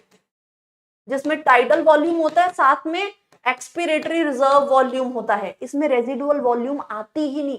रेजिडुअल वॉल्यूम सिर्फ और सिर्फ टोटल लंग कैपेसिटी में आती है और किसी में नहीं आती। रेजिडुअल वॉल्यूम सिर्फ टोटल लंग कैपेसिटी में आएगी रेजिडुअल वॉल्यूम, और किसी में नहीं आती। ये आपको सिर्फ कंफ्यूज करने के लिए दिया हुआ है, तो आपको इसको और इसको ऐड करना था। हाँ जी, बिल्कुल सही आंसर है सी। सी आंसर आएगा यहाँ पे, ठीक है। तो जो आपकी ये अवशिष्ट आयतन है, ये तो आपने गिनना ही नहीं है इसको किसी में। आगे बताओ। Match the following, column match करो, करो जरा मैच। कौन सी वाली वॉल्यूम किसके साथ हमें मैच करनी है? टाइडल वॉल्यूम जो नॉर्मल ब्रीदिंग में हवा अंदर बाहर हो रही है, कितनी है? 500। इंस्पिरेटरी रिजर्व हमारी कितनी थी, जो हम एक्स्ट्रा एयर अंदर लेके जा सकते हैं? तो इंस्पिरेटरी रिजर्व थी हमारी 2500 to 3000 वाली, है ना। तो इसका ऐसे मैच करो यार। ए का है 3, ए का 3 दिख रहा है कहीं पे? ये दोनों में से कोई एक आंसर है। इंस्पिरेटरी रिजर्व हमारी ये वाली थी। सांस तुम खींच के अंदर ज्यादा ले पाते हो, 2500 से 3000 एक्स्ट्रा ml अंदर ले जाते हो अगर जोर से सांस लोगे। एक्सपिरेटरी कम है, बाहर निकालना ज्यादा मुश्किल है। एक्सपिरेटरी है 1100 से 1200, और नहीं 1100 से 1200 ये था तुम्हारा रेजिडुअल वॉल्यूम। ये एक्सपिरेटरी रिजर्व था 1000 से 1100 तक, है ना। यही है ना। ए का 3, बी का 1, ए का 3, बी का 1, तो डी का 2। हाँ सही कह रहे हैं, देख लो यार, मेरे को भी याद बढ़ी है वैल्यूज, आपको याद है, आप भी डी कह रहे हो।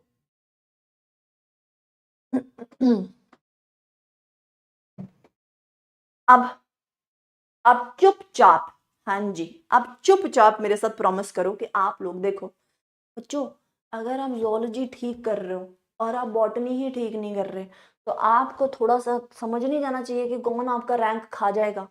एक टाइम पे ना कीनू मैम की फिजिक्स बहुत गंदी जा रही थी। 11वीं में मेरी फिजिक्स बिल्कुल अच्छी नहीं थी, पर 12th में मैंने अपनी फिजिक्स बिल्कुल अच्छी कर ली थी, बिल्कुल अच्छी कर ली थी। और कंबाइंड एंट्रेंस टेस्ट में हमारे आपके कीनू मैम का 62nd रैंक आया था। मतलब मैंने, which is like really really nice rank, ठीक है। चंडीगढ़ में मेडिकल कॉलेज मिल रहा था मेरे को, एमबीबीएस चंडीगढ़ में, गवर्नमेंट मेडिकल कॉलेज। और लेकिन वो मैंने कोई ड्रॉप नहीं लिए, कोई कुछ नहीं किया, मैंने एक ही साल में पढ़ाई की थी।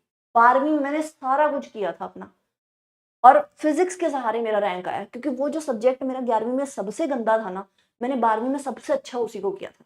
अगर बॉटनी ही आपका रैंक खा जाए, सोचो आप क्या क्या आपकी इज्जत रहेगी, आपकी तो बेइज्जती होगी। बॉटनी बेचारा स्कोरिंग सब्जेक्ट है, बिल्कुल ऐसा मत सोचना। और कोशिश आपको हर सेशन में की जाती है कि बच्चों को याद हो जाए, बट अगर आप रिविजन ही नहीं करेंगे तो कोई फायदा नहीं है, जोलॉजी के सपने ही सपने रह जाएंगे। प्लीज फोकस अपने वीक सब्जेक्ट पे करो, चाहे किसी का फिजिक्स है, चाहे किसी का केमिस्ट्री है, ठीक है। जो भी आपके सेशंस वाईटी पे अवेलेबल है, अगर आप ऐप पे हैं बहुत अच्छी बात है, अगर आप ऐप पे नहीं है तो यूट्यूब पे भी जब हम पढ़ा रहे हैं भी, आपको बेस्ट कंटेंट देने की कोशिश कर रहे हैं, आपको याद कराने की कोशिश कर रहे हैं, अगर उसके बाद आपको याद नहीं होता तो कितना हार्ट ब्रेकिंग है, सोचो कितना हार्ट ब्रेकिंग है। और अपना ही एग्जांपल दे रही हूँ, 11वीं में मेरे को बिल्कुल ही ऐसे था, मेरी परसेंटेज मेरे को लगता है फिजिक्स में 56-57% ऐसे मार्क्स आए थे मेरे 11वीं में। और मेरे को फिजिक्स बिल्कुल नहीं समझ आ रही थी। 12वीं में ही शुरू किया, बैकलॉग तो भूल गई, मैंने 11वीं शुरू में नहीं की। मैंने 12वीं में अपने इलेक्ट्रोस्टैटिक चैप्टर से शुरू किया, लेकिन ढंग से किया। आज भी अगर आप मेरे से पूछोगे तो मुझे फिजिक्स की चीजें याद हैं, मुझे वो सारी चीजें याद है। Q is equal to I T, Q is also equal to N E, तो I T is equal to N E लग के बहुत सारे क्वेश्चन सॉल्व होते हैं। बहुत सारी चीजें मुझे अभी भी याद है ना। रेजिस्टेंस के फॉर्मूला पैरेलल में कैसे आते हैं और सीरीज में कैसे आते हैं, कैपेसिटेंस का उल्टा होता है। तो वो चीजें आपके दिमाग में छपनी चाहिए। अगर कोई चीज आपकी वीक है, अगर आप उसको वीक ही छोड़ दोगे तो डॉक्टर नहीं बन पाओगे। डॉक्टर वो बनता है जिसके चारों सब्जेक्ट्स में बैलेंस होता है। अगर आप इम्बैलेंस के, जोलॉजी चाहे तुम्हारा क्लास में सबसे अच्छा भी है, एक सब्जेक्ट के सर पे तुम बिल्कुल एमबीबीएस नहीं क्लियर कर सकते। अगर बैलेंस नहीं है, चाहे चारों एवरेज है ना, चारों ही ठीक ठीक हैं, तो क्लियर होने के चांसेस हैं। लेकिन अगर एक दो सब्जेक्ट बहुत अच्छे हैं और एक दो बहुत गंदे हैं ना, फिर नहीं है सिलेक्शन। तो प्लीज अब से मुझे आप लोगों का ज्यादा एक मोटिवेशन दिखना चाहिए टुवर्ड्स बॉटनी याद करने की तरफ भी। चलो, anyways, which of the following options correctly describe lung condition in asthma and emphysema? बताओ जी। तो फेफड़ों को अस्थमा में और वातस्फीति में बताइए कौन सी कंडीशन आपकी सही बैठ रही है। बताओ बताओ कौन सी वाली। तो आपको पता ही है, एस्थमा तो अभी करके आए हैं हम, एस्थमा तो अभी करके आए हैं, इसमें इन्फ्लेमेशन थी। और एम्फाइसीमा में क्या होता है, रेस्पिरेटरी सबस्ट्रेट कम हो जाता है। एल्वियोलाई, जो एल्वियोलाई होते हैं उनकी मेम्ब्रेन में डैमेज आता है, एल्वियोलाई में डैमेज आता है एम्फाइसीमा में। सही है, ये चीजें क्लियर है, बी सही दे रहे हो, बस सही है यार। यही पढ़ो, जोलॉजी बॉटनी वालों का क्या है। हम तो बेचारे, मैं और अनिल सर तो एक कॉर्नर पे बैठे रो लेंगे, तुम जोलॉजी पढ़ लो। Which of the following is an occupational, तो इसमें से कौन सा व्यावसायिक श्वसन विकार है, कौन सा है इसमें से? सिलिकोसिस, सिलिकोसिस सीधा सीधा आंसर है। तो इसमें तो देखने की जरूरत नहीं है। लंग्स एयर फिल्ड सैक्स के बने होते हैं, है ना। और क्या बोलते हैं उनको, एल्वियोलाई। लंग्स एल्वियोलाई के बने होते हैं। ये कोलैप्स क्यों नहीं करते? बलपूर्वक सांस छोड़ने के बावजूद जो तुम्हारे पूरा जोर से एक्सपिरेटरी रिजर्व वॉल्यूम भी तुमने बाहर निकाल दिया, तब भी तुम्हारे एल्वियोलाई कोलैप्स क्यों नहीं करते? क्योंकि एल्वियोलाई के अंदर क्या होती है बच्चों? हाँ जी, एल्वियोलाई के अंदर क्या होती है? रेजिडुअल वॉल्यूम, अवशिष्ट आयतन तो उसके अंदर बचा ही रहता है ना। रेजिडुअल वॉल्यूम उसके अंदर बची रहती है। चलो, the partial pressure of oxygen in alveoli of the lungs is, ये बता दो फिर। जो पार्शियल प्रेशर है ऑक्सीजन का, वो कितना होता है जी एल्वियोलाई ऑफ लंग्स में? तो एल्वियोलाई के अंदर ज्यादा होगा ऑक्सीजन, ब्लड से ज्यादा होगा, तभी तो एल्वियोलाई से ब्लड के अंदर जाएगा ऑक्सीजन, है ना। तो ब्लड के अंदर, ब्लड के कंपैरिजन में एल्वियोलाई में ऑक्सीजन ज्यादा होगा, तभी तो ब्लड में जाएगा वो। अगर ब्लड जितना ही हुआ ऑक्सीजन, तो फिर ब्लड में जाएगा ही क्यों? आप हाई कॉन्सेंट्रेशन से लो कॉन्सेंट्रेशन मूव करवा रहे हो, डिफ्यूजन होनी है। तो एल्वियोलाई में ज्यादा होगा, ब्लड में कम होगा, तो वो मूव कर जाएगा। चलो आगे बताओ, लंग्स क्यों सांसों के बीच फेफड़े सिकुड़ते नहीं हैं और हवा हमेशा फेफड़े में रहती है? Which can never be expelled because, बताइए जी। कुछ हवा ऐसा क्यों नहीं, बिल्कुल फ्लैट क्यों नहीं होता हमारा फेफड़ा? कभी भी लंग कंप्लीटली कोलैप्स क्यों नहीं करता? क्यों आपके एल्वियोलाई में कुछ हवा बची ही रह जाती है? 1 डिग्री से ज्यादा आपके लंग्स नहीं सिकुड़ते, क्यों? इसका कारण क्या है? इसका कारण क्या? 1 डिग्री से ज्यादा नहीं हमारे लंग्स सिकुड़ते। इसका कारण होता है बच्चों नेगेटिव इंट्राप्लूरल प्रेशर। तुम्हारे लंग्स को बिल्कुल बाहर की तरफ खींच, लंग्स के बाहर नेगेटिव प्रेशर है, जिस वजह से लंग्स हमेशा फूले हुए रहेंगे। लंग्स के अंदर हमेशा जो आपका इंट्राप्लूरल प्रेशर है, जो लंग्स के बाहर लंग्स की मेम्ब्रेन्स है ना, उसमें नेगेटिव प्रेशर रहता है। नेगेटिव प्रेशर होने की वजह से वो लंग्स को बाहर की तरफ खींच के रखती है। हाँ जी, सही है। आगे बताओ, match the following. Expiratory capacity में क्या क्या आएगा?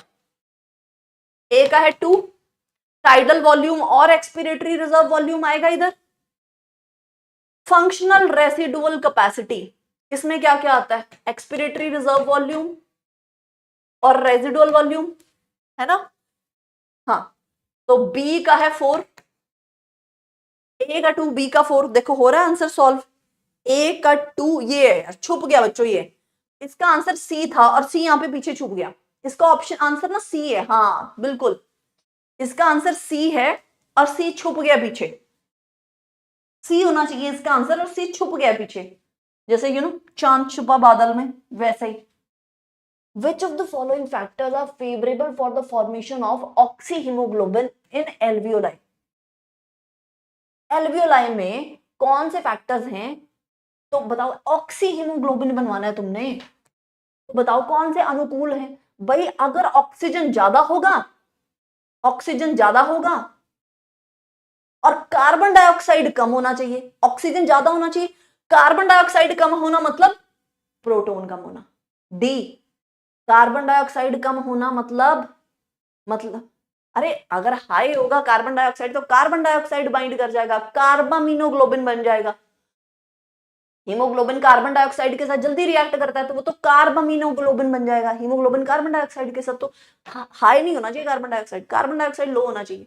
ये याद रखा करो, ये याद रखो। लेसर प्रोटोन मतलब लेसर CO2, आप ये चीज समझिए ना, कार्बन डाइऑक्साइड का मतलब ही प्रोटोन है। शरीर में क्या होता है, तुम्हारा जो कार्बन डाइऑक्साइड है ये पानी के साथ रिएक्ट करता है, कौन सा एंजाइम इन्वॉल्व है यहाँ पे? कार्बोनिक एनहाइड्रेज, कार्बोनिक एनहाइड्रेज इसके अंदर इन्वॉल्व है, तो ये बन जाता है H2CO3 कार्बोनिक एसिड, और कार्बोनिक एसिड टूटेगा, ये एक वीक एसिड है तो ये प्रोटोन और बाइकार्बोनेट में टूटेगा। कार्बन डाइऑक्साइड ज्यादा होगा तो प्रोटोन ज्यादा बनेगा, कार्बन डाइऑक्साइड का मतलब ही प्रोटोन है, प्रोटोन ज्यादा CO2 ज्यादा, प्रोटोन कम CO2 कम, ये चीज याद रखा करो आप, ठीक है जी। हाँ तो यहां पे आ जाएगा डी, यहां पे आंसर आएगा डी, बिल्कुल सही। आगे बताइए next question, match the following list. तो हर बार एक चीज तो क्लियर है कि रेस्पिरेशन के अंदर अगर हम ये टॉपिक कर रहे हैं तो रेस्पिरेशन के अंदर मोस्ट कॉमन टॉपिक हमारा कौन से वाला बन रहा है? रेस्पिरेशन पे ये वॉल्यूम और कैपेसिटी, इस पे तो क्वेश्चन आना ही आना है, ये वॉल्यूम कैपेसिटी कैपेसिटी पे तो क्वेश्चन आना ही आना है हर बार।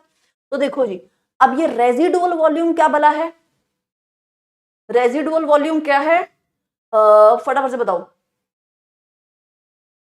रिमेनिंग इन लंग्स, जो हवा लंग्स के अंदर रह ही जाएगी, जो आप बाहर निकाल ही नहीं पाओगे, तो ए का आंसर 3 बनेगा, ये पक्की बात है, ए का 3 आना है, तो इसी से सॉल्व हो गया। डी इसी से हो गया ना, ये तो इसी से हो गया। देखो आपको पता है ना ये अवशिष्ट आयतन क्या है, कि इसके अंदर कुछ ना कुछ जो हवा आपके लंग्स में रह जाती है, तो बलपूर्वक सांस छोड़ने के बाद भी जो फेफड़ों में शेष हवा बची रह जाएगी, जितना मर्जी जोर लगा लो वह आपके फेफड़ों में बचा ही रह जाएगा, रेजिडुअल वॉल्यूम। तो ये तो सीधा सीधा ए का 3 एक ही से आपका आंसर हो गया, एक ही से हो गया हमारा आंसर। हाँ आगे बताओ, given below are 2 statements, during the transportation of gases 20 से 25% कार्बन डाइऑक्साइड हीमोग्लोबिन के साथ अटैच करता है और कार्बामिनो हीमोग्लोबिन बना लेता है। ट्रू, सही है ना, 20 से 25% CO2 जो है वो कार्बामिनो हीमोग्लोबिन के फॉर्म में ट्रेवल करता है। ट्रू। कारण क्या है? This binding is related to, क्यों अटैच कर रहा है हीमोग्लोबिन के साथ कार्बन डाइऑक्साइड? क्योंकि टिश्यू के अंदर कार्बन डाइऑक्साइड ज्यादा है और ऑक्सीजन कम है, ये भी ट्रू है और रीजन भी करेक्ट है, तो बोथ असर्जन, सी आंसर आएगा यहां पे। हाँ जी बच्चों, ओ सॉरी यार, सॉरी बेटा, मैं यहां पे खड़ी होती हूँ, मैं यहां पे खड़ी हूँ, एक्चुअली ये प्रॉब्लम ही हो रही है, पूरा बोर्ड ही कवर हो रहा है। ये लो हृदय, हट गए गिनू मैम साइड पे।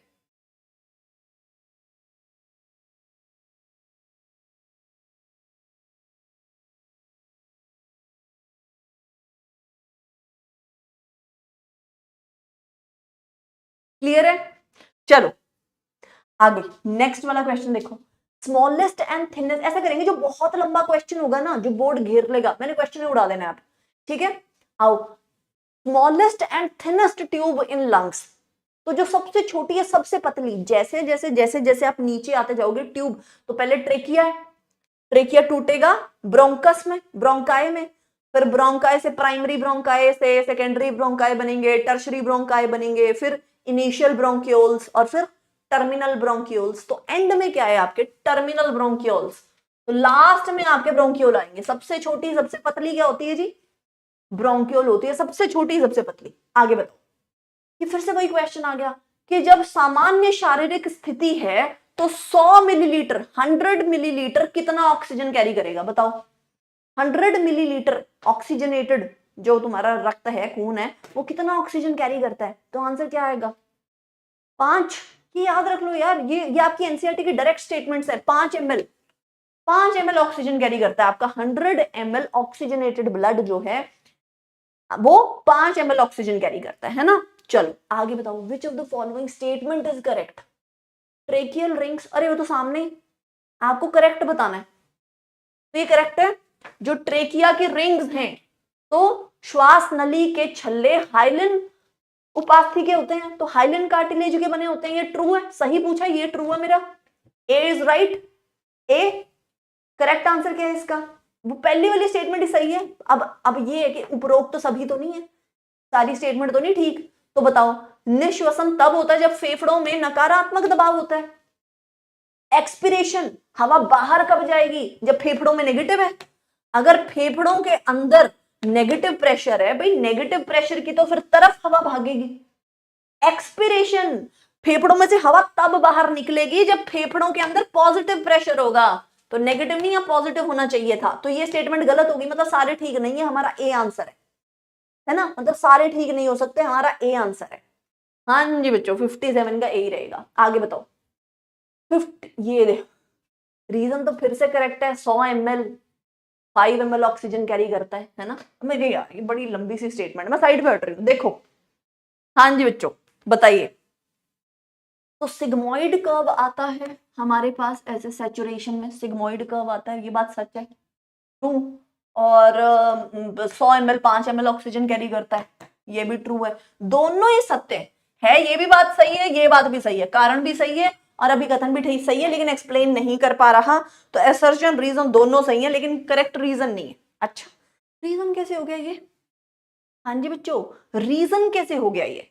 58 का आप ए कैसे दे रहे हो? वो पूछ रहे सिग्मोइड शेप क्यों आती है इसकी, कर्व की क्यों आती है सिग्मोइड शेप? सिग्मोइड शेप क्यों आती है? सिग्मोइड शेप इसलिए चलो अभी ये तो जूलॉजी में पढ़ना भाई, मैं तो अपने बॉटनी से परेशान हो गई हूँ, तुम्हारे बहुत परेशान हो गई हूँ मैं तुम्हारी बॉटनी से चलो करो इसको फटाफट से। हाँ जी, अब कुछ क्वेश्चन ऐसे हैं, देख लिया मैंने तुम्हें, देख लिया तुम, ये क्वेश्चन तुम्हारे अपलोड हो जाएंगे। आ जाओ, ऐसा करते हैं, अब देखते हैं तुम्हें एक्सक्रीटरी सिस्टम कितना अच्छे से आता है। Let's discuss excretory system.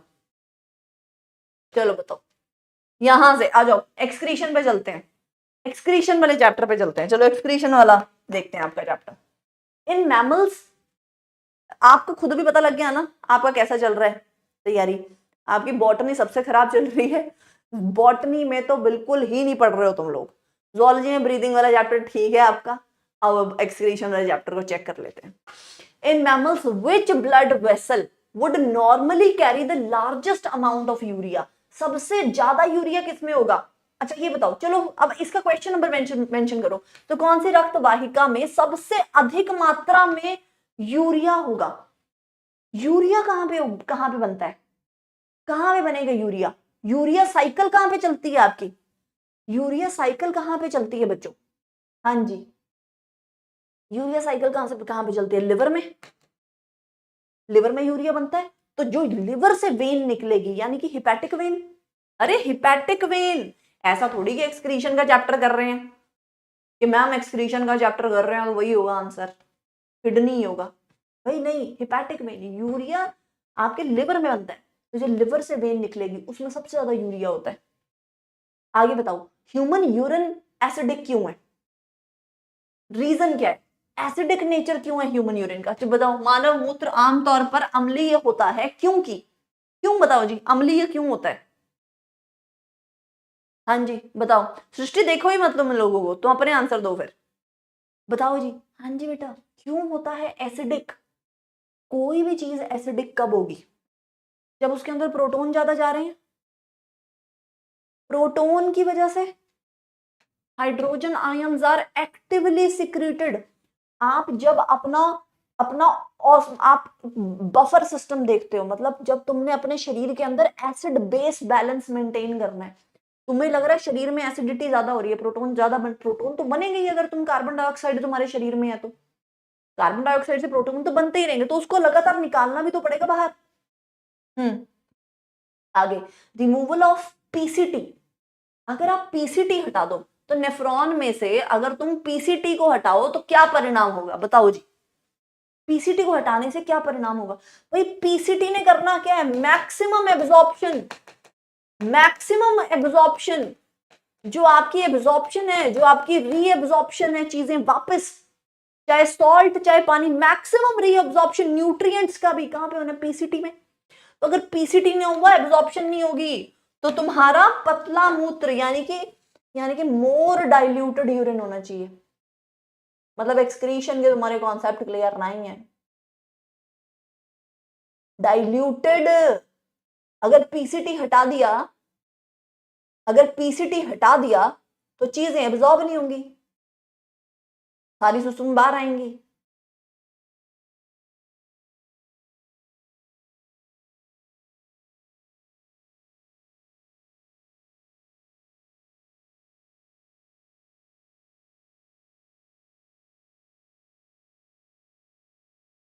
बच्चों में बोल तो रही हूँ यार, तुम तब भी गलत कर रहे हो, सिर्फ क्योंकि मैंने टिक कर दिया है मैं कुछ भी बोल रहा हूँ तुम ऐसे कर दोगे क्या? अभी तो बोला अगर मैक्सिमम एब्जॉर्प्शन इसमें होनी है तो चीजें सारी बाहर आएंगी, तो यूरिन कॉन्सेंट्रेटेड होगा ना। मतलब मैं कुछ भी करूंगी तुम कुछ भी आंसर दे दोगे। ए कह दी मैम ने, ए मैम चलने दो, ये डी कह दिया मैम, डी मैम, अब आपकी मर्जी मैम, जो आपका, जो मैम आपको, मैम जैसा सुसु आप बोलो मैम वैसा सुसु कर देंगे। ये हाल है तुम्हारे। प्यार तो बहुत करते हो तुम, प्यार तो बहुत करते हैं बच्चे। मैम आप बताओ कैसा सुसु करना है, डाइल्यूट करना है डाइल्यूट करेंगे मैम, कॉन्सेंट्रेटेड आपकी इच्छा मैम। हाँ बच्चों, अगर एब्जॉर्प्शन नहीं हो रही तो वो सारी चीजें यूरिन में बाहर आएंगी ना, तो कॉन्सेंट्रेटेड यूरिन होगा जी, गाढ़ा मूत्र। आगे बताइए, यूरिकोटलिक, यूरिकोटिलिक मोड ऑफ पासिंग आउट, तो यूरिक एसिड, यूरिक एसिड, तो वो है ना, मैं स्टोरी सुन रही थी कल कि वो जो कौए की बीट जो हम सब पे हुई हुई है ना, तो यूरिक एसिड चिड़िया करती है ऐसे, ये छिपकलियां छुपकलियां जो रेप्टाइल हैं ये करते हैं, इनका एक्सक्रीटरी क्या है, ये वो जो सफेद सा रंग का हमारे यहाँ पे गिर जाता है वो क्या है? सभी के कंधे पे गिरा है कभी ना कभी, है ना, सब पे हुआ है कभी ना कभी, ये चिड़िया ने सब पे पॉटी की हुई है। तो क्या है, पॉटी नहीं है खैर वो उसकी, वो क्या है उसका, सुसु है वो, है ना, वो काइंड ऑफ उसका सुसु है। हम कहते हैं चिड़िया ने पॉटी कर दी, वो पॉटी नहीं है, उसका सुसु है वो। तो uricotelic mode of passing out nitrogenous waste क्या है जी? किसमें? रेप्टाइल और बर्ड में। हाँ जी, सरीसृप और पक्षी में। आगे बताओ, कौन सा जीव मुख्य रूप से अमोनोटेलिक है? अमोनिया कौन रिलीज करता है? अमोनिया बहुत ज्यादा टॉक्सिक है। अमोनिया अगर आपने कहीं पर रिलीज किया, आसपास के जानवरों को भी नुकसान पहुंचा सकता है। अमोनिया इतना टॉक्सिक है, अगर आपने अमोनिया रिलीज किया तो आसपास भी किसी पे अगर अमोनिया गिर जाए तो वो टॉक्सिक होगा। लेकिन तो अमोनिया कौन रिलीज कर सकता है? जो पानी में रहे, क्योंकि पानी में फिर फटाफट अमोनिया डाइल्यूट हो जाएगा। तो जो आपके जलीय उभयचर हैं या एक्वेटिक एम्फीबियंस है ना, हाँ सही है, मस्त मस्त मस्त, बहुत बढ़िया। Projections of renal pelvis, kidney है, ये उसका हाइलम है, ये उसका पेल्विस हो गया। तो जो आपका पेल्विस है किस में टूटता है ना, ऐसे पेल्विस टूटा होता है ना, तो पेल्विस पहले किस में टूटता है? मेजर कैलिसेस में। फिर ये मेजर कैलिसेस किस में टूटते हैं? माइनर कैलिसेस में। तो रीनल पेल्विस की जो प्रोजेक्शंस है उनको हम क्या कहते हैं? अरे हाइलम तो ये जगह है जहां से चीजें आ जा रही हैं किडनी के अंदर। ये पेल्विस किसमें प्रोजेक्ट आउट करता है, आगे ये किसमें खुलता है? तो वृक्क श्रोणी के उभारों को कहा जाता है। ये ऐसे आगे जाके क्या बना रहा है? ये तो आगे जाके बना रहा है calyces, major calyces, minor calyces, ये बना रहा है ये, है ना। और ये जो कैलिसेस हैं ये किसमें ओपन हो रहे हैं? ये ओपन हो रहे हैं पिरामिड्स में। पिरामिड्स में से चीजें, आपकी जो मेडुलरी पिरामिड है उसमें से चीजें कैलिसेस में जाएंगी, फिर उसके बाद पेल्विस में, और फिर हाइलम से होते हुए यूरेटर में। ऐसा ही है आपका। आगे बताओ, नेम द नेफ्रॉन, अच्छा नंबर ऑफ नेफ्रॉन्स, अगर गुर्दे में नेफ्रॉन की संख्या गिननी है तो किसके बराबर होगी वो? It is equal to, nephron is equal to, इसका आंसर क्या होगा? नेफ्रॉन किसके इक्वल होगा? जितने बोमन कैप्सूल हैं, नंबर ऑफ बोमन कैप्सूल्स, जितने बोमन कैप्सूल हैं, क्योंकि ये किससे बना होता है? ऐसे करके बोमन कैप्सूल, और उसके बाद इसके नीचे रीनल ट्यूब्यूल वाला हिस्सा, बोमन कैप्सूल और रीनल ट्यूब्यूल, तो जितने बोमन कैप्सूल उतने नेफ्रॉन, ऐसा ही है ना? ग्लोमेरुलस एंड बोमेंस कैप्सूल, तो ये हमारा बोमेंस कैप्सूल हो गया, और इसके अंदर जो ये ब्लड वेसल्स का, कैपिलरीज का गुच्छा है, इसको क्या कहते हैं? गुच्छे को कहते हैं ग्लोमेरुलस। तो ग्लोमेरुलस और बोमेंस कैप्सूल, इन दोनों को मिला दो तो क्या कहते हैं? अंजिचो, इन दोनों को मिला दो तो क्या कहेंगे हम? Renal corpuscle. इन दोनों को मिला दो तो रीनल कॉर्पसल। चल, a fall in glomerular filtrate rate activates, अगर GFR कम हो गया, ग्लोमेरुलर फिल्ट्रेट मतलब तुम्हारी किडनी में, ये तुम्हारे नेफ्रॉन के अंदर ऐसे करके, अब यहाँ पे फिल्टर होके चीजें आनी थी, फिल्टर होके चीजें इसमें आनी थी, अगर मान लो फिल्टर होके कम आ रही है, इधर चीजें कम फिल्टर हो रही हैं, इसका मतलब तुम्हारा खून साफ नहीं होगा। अगर फिल्ट्रेशन कम होगा बच्चों तो खून गंदा रह जाएगा, तो ग्लोमेरुलर फिल्ट्रेशन सही चलना चाहिए। तो ये जो आपकी GFR है, ग्लोमेरुलर फिल्ट्रेशन है, अगर इसमें गिरावट आती है तो क्या एक्टिवेट हो जाएगा इसके अंदर गिरावट से? हाँ जी, एड्रीनल कॉर्टेक्स सीधा एल्डोस्टेरॉन रिलीज कर देंगे, कुछ रास्ते में नहीं आना। रास मैकेनिज्म, रास मैकेनिज्म, तो पहले तो तुम्हारा रेनिन आएगा ना, रेनिन किसने सिक्रीट करना है? पहले रेनिन तो करवाओ, फिर उसके बाद एंजियोटेंसिन एल्डोस्टेरॉन पे पहुंचो ना, तुम तो सीधा ही कूद रहे हो एल्डोस्टेरॉन पे। भाई पहले JGA सेल्स, पहले जक्स्टाग्लोमेरुलर सेल्स को बोलो कि रेनिन सिक्रीट करें, पहले रेनिन तो करवाओ, सीधा कैसे कूदी मार रहे हो, है ना? हाँ, तो पहले जक्स्टाग्लोमेरुलर कोशिकाएं रेनिन बनाएंगी, फिर आगे काम चलेगा हमारा। चलिए आगे, voluntary response to the distension of urinary bladder is, बताइए जी, जो हमारा यूरिनरी ब्लैडर है, अगर वो डिस्टेंशन मतलब अगर उसमें फैलाव है, तो आपकी क्या इच्छा होगी, क्या होगा फिर? अगर यूरिनरी ब्लैडर आपका ज्यादा ही फील कर रहा है कि प्रेशर हो गया, इसमें यूरिन ज्यादा भर गया, तो क्या होगा? मिक्सचुरेशन, मूत्र त्याग करने का मन करेगा कि भाई सुसु आ गया, अब सुसु करना है, ऐसा ही होगा। अगर आपका यूरिनरी ब्लैडर भर गया तो आपका क्या करने का मन करेगा? कि सुसु करना है, सुसु करना है, मिक्सचुरेशन, मूत्र त्याग। Which part of Henle's loop is involved in active or passive transport of electrolytes? हाँ जी बच्चों, तो लूप ऑफ हेनले की बात कर रहा है। PCT और DCT तो वैसे इसके पार्ट्स नहीं होंगे, लूप ऑफ हेनले के पार्ट नहीं होते ना। ये हो गया PCT शुरू वाला, फिर लूप ऑफ हेनले आता है, फिर आता है DCT। तो आपको ये DCT भी नहीं देखना, PCT भी नहीं देखना, ये तो दोनों ही गलत है। ये है loop of Henle. Loop of Henle में एक नीचे जाता हुआ लिम्ब है, ये डिसेंडिंग होता है, और एक ऊपर जाता हुआ लिम्ब है, ये असेंडिंग है। तो इलेक्ट्रोलाइट, अगर आपको याद हो, इसका जो डिसेंडिंग लिम्ब था, इसमें से पानी बाहर आ सकता है, और जो असेंडिंग था, इसमें से सॉल्ट्स बाहर आ सकते हैं। असेंडिंग वाले में से सॉल्ट्स बाहर आते हैं, बाहर जाते जाते वो नमक छिड़क के जाता है बाहर जाते जाते।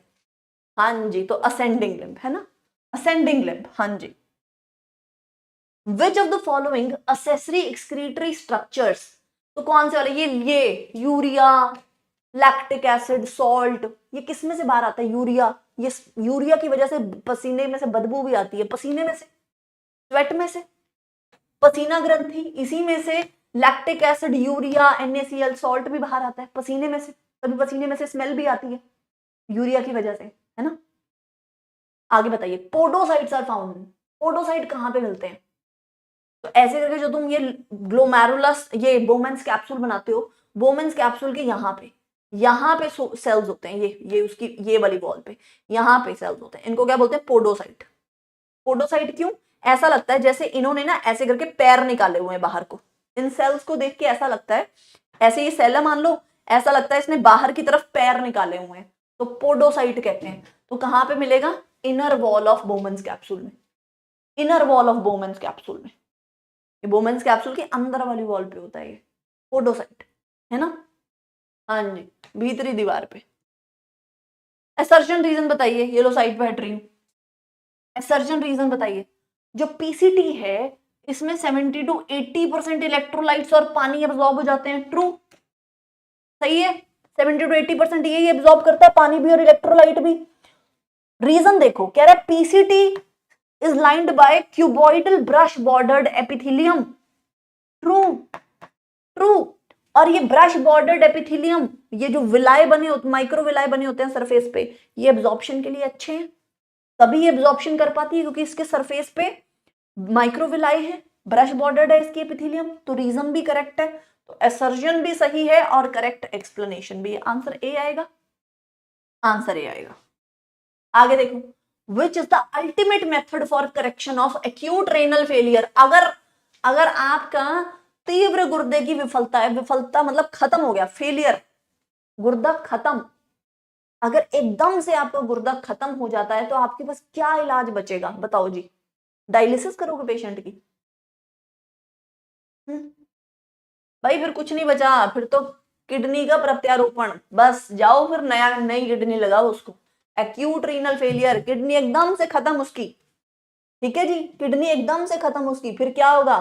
फिर तो बस एक ही चीज होनी है, उसको नई किडनी डालो। जब धीरे धीरे धीरे धीरे क्रॉनिक प्रॉब्लम होती है तो उसमें आप डायलिसिस करके उसको मैनेज करने की कोशिश कर सकते हो। एक्यूट रीनल फेलियर, एकदम से किडनी खत्म, और किडनी खत्म तो शरीर खत्म। बहुत इंपॉर्टेंट है किडनी। तुम्हारे शरीर के अंदर चाहे ऑस्मो रेगुलेशन हो, सॉल्ट कॉन्सेंट्रेशन मेंटेन करना, चाहे बफर सिस्टम हो, तुम्हारा एसिड बेस बैलेंस शरीर का मेंटेन करना, पानी मेंटेन करना, सब किडनी ने करना है, ठीक है जी। हीमोडायलिसिस कौन करता फिरेगा? एक्यूट रीनल फेलियर जानलेवा कंडीशन है, तुम पेशेंट को बोलो यार डायलिसिस करेंगे आपकी, नहीं, डायलिसिस नहीं कर सकते। फिर तो गीता फटाफट बुला के उसकी किडनी ट्रांसप्लांट करानी, फिर तो फटाफट ढूंढना है उसके लिए पेशेंट, मतलब कौन ट्रांसप्लांट के लिए किडनी ढूंढो फिर पेशेंट के लिए, अगर रीनल फेलियर है तो। Which blood vessels carries blood away from glomerulus, है ना? तो ये ऐसे करके ये बोमेंस कैप्सूल के अंदर बन रहा था ग्लोमेरुलस, तो ऐसे ही था, एक आफरेंट था, ये आ रहा था, है ना, आफरेंट था, वो आ रहा था बच्चों, आफरेंट आता है, आफरेंट जो है वो मोटा होता है, और एक ईफरेंट होता है वो जाता है, ईफरेंट है वो जाता है, तो लेकर जाएगा कौन? एग्जिट ईफरेंट करता है ना? हाँ जी, ये तो पता है आपको, शाबाश। तो अपवाही धमनी जो लेके जा रही है, ये उससे उसको उसको ब्लड को दूर लेके जा रही है। हाँ जी बच्चों, आगे बताओ, व्हाट फ्रैक्शन ऑफ ब्लड, अरे ये तो यार सीधा सीधा एनसीईआरटी की स्टेटमेंट, कितना कितना खून है जो हर टाइम आपके, कितना मतलब जब भी ब्लड पंप होगा उसका कितना परसेंट किडनी की तरफ भागता है? जब भी ब्लड पंप होगा कितना परसेंट उसका किडनी की तरफ भागता है? तो बताओ जी, कितना परसेंट किडनी की तरफ भागता है? है ना, 1/5, 20%। अब मुझे सच्ची सच्ची बात बताओ, देखो कुछ चीजें ऐसी होती हैं जो इंसान को ना खुद ही पता होती हैं। अब आप लोगों को खुद ही पता है कि आप लोगों ने रेस्पिरेशन वाले क्वेश्चंस कितने गंदे परफॉर्म किए हैं। जो बच्चे बाद में रिकॉर्डिंग भी देख रहे हैं उनके लिए भी ये है, प्लीज नेक्स्ट टाइम आप एक तो जब भी कोई टॉपिक कराया जाए कृपया उसको रिवाइज करके आइए, नहीं तो आप तो क्या, आप लोग मेरा एक डिमोटिवेशन वाला सेशन ले लो, मेरे को कर दो मोटिवेट आज तो। गीता को छोड़कर तुम तो कोई रिवाइज ही नहीं कर गया यार, मेरा ले लो एक, मैं डिमोटिवेट हो गई हूँ, करो मेरे को मोटिवेट अब। हम्म, अब आद्या बेटा नहीं हो तो मैंने तो पढ़ा दिया ना, अब मैंने तो पढ़ा दिया, जो मैंने पढ़ाया क्वेश्चन तो उसी में से कर सकते हो आप मेरा पढ़ाया तो रिवाइज करके आओ। तो बताओ फिर कैसे काम चलेगा? मैं तो डिमोटिवेट हो गई ना, मेरा तो मोटिवेशन लेवल आपने बिल्कुल ही जीरो कर दिया, मैं तो बिल्कुल ही ठाकुर ही बन गई हूँ, मेरे को सच्ची में वही लग रहा है, मेरे तो हाथ कट गए, मेरे तो लग रहा है आज गब्बर ने सच्ची में हाथ काट ही दिए। गब्बर तो तुम निकले आज के सेशन के, बहुत गंदा परफॉर्म किया यार आप लोगों ने। बच्चों ऐसे कैसे नीट क्लियर करोगे, ऐसे कैसे नीट क्लियर करोगे? हाँ, दिस इज सो बैड बच्चों।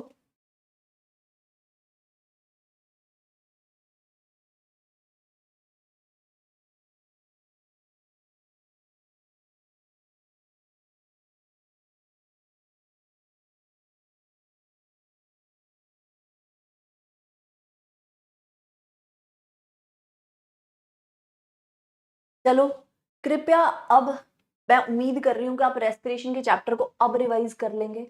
2 लेक्चर हैं, दोनों लेक्चर में बहुत अच्छे पढ़ाया हुआ है। प्लीज एक बार उस सेशंस को भी दोबारा देखिए और बाकी अब नेक्स्ट क्लास में मिलते हैं। नेक्स्ट क्लास में आपका पसंद का चैप्टर, क्योंकि आप लोगों ने जेनेटिक्स जेनेटिक्स चिल्लाया तो आप लोगों की वजह से, ठीक है, अब इसलिए आप लोगों की वजह से जेनेटिक्स करवा रही हूँ, लेकिन अगली क्लास में मेरे को रिवीजन अच्छा चाहिए। ये तो बिल्कुल ही अच्छा नहीं था, तो बिल्कुल ही अच्छा नहीं था बच्चों। ऐसा होना चाहिए कि आप ऐसे ऐसे आंसर दो मेरे को दे पढ़ाने में मजा आ जाए, ये थोड़ी कि यार अब तो तीनों मैम को तो छुट्टी लेनी पड़ गई आज सच्ची में। I am feeling so demotivated, but please next time do better बच्चों। ऐसे रिजल्ट कैसे आएगा मतलब। हाँ ठीक है, चलो thank you so much, next class में मिलते हैं। बाय बच्चों, बाय पुत्र, take care, love you all. हाँ जी बच्चों प्लीज पढ़ो यार।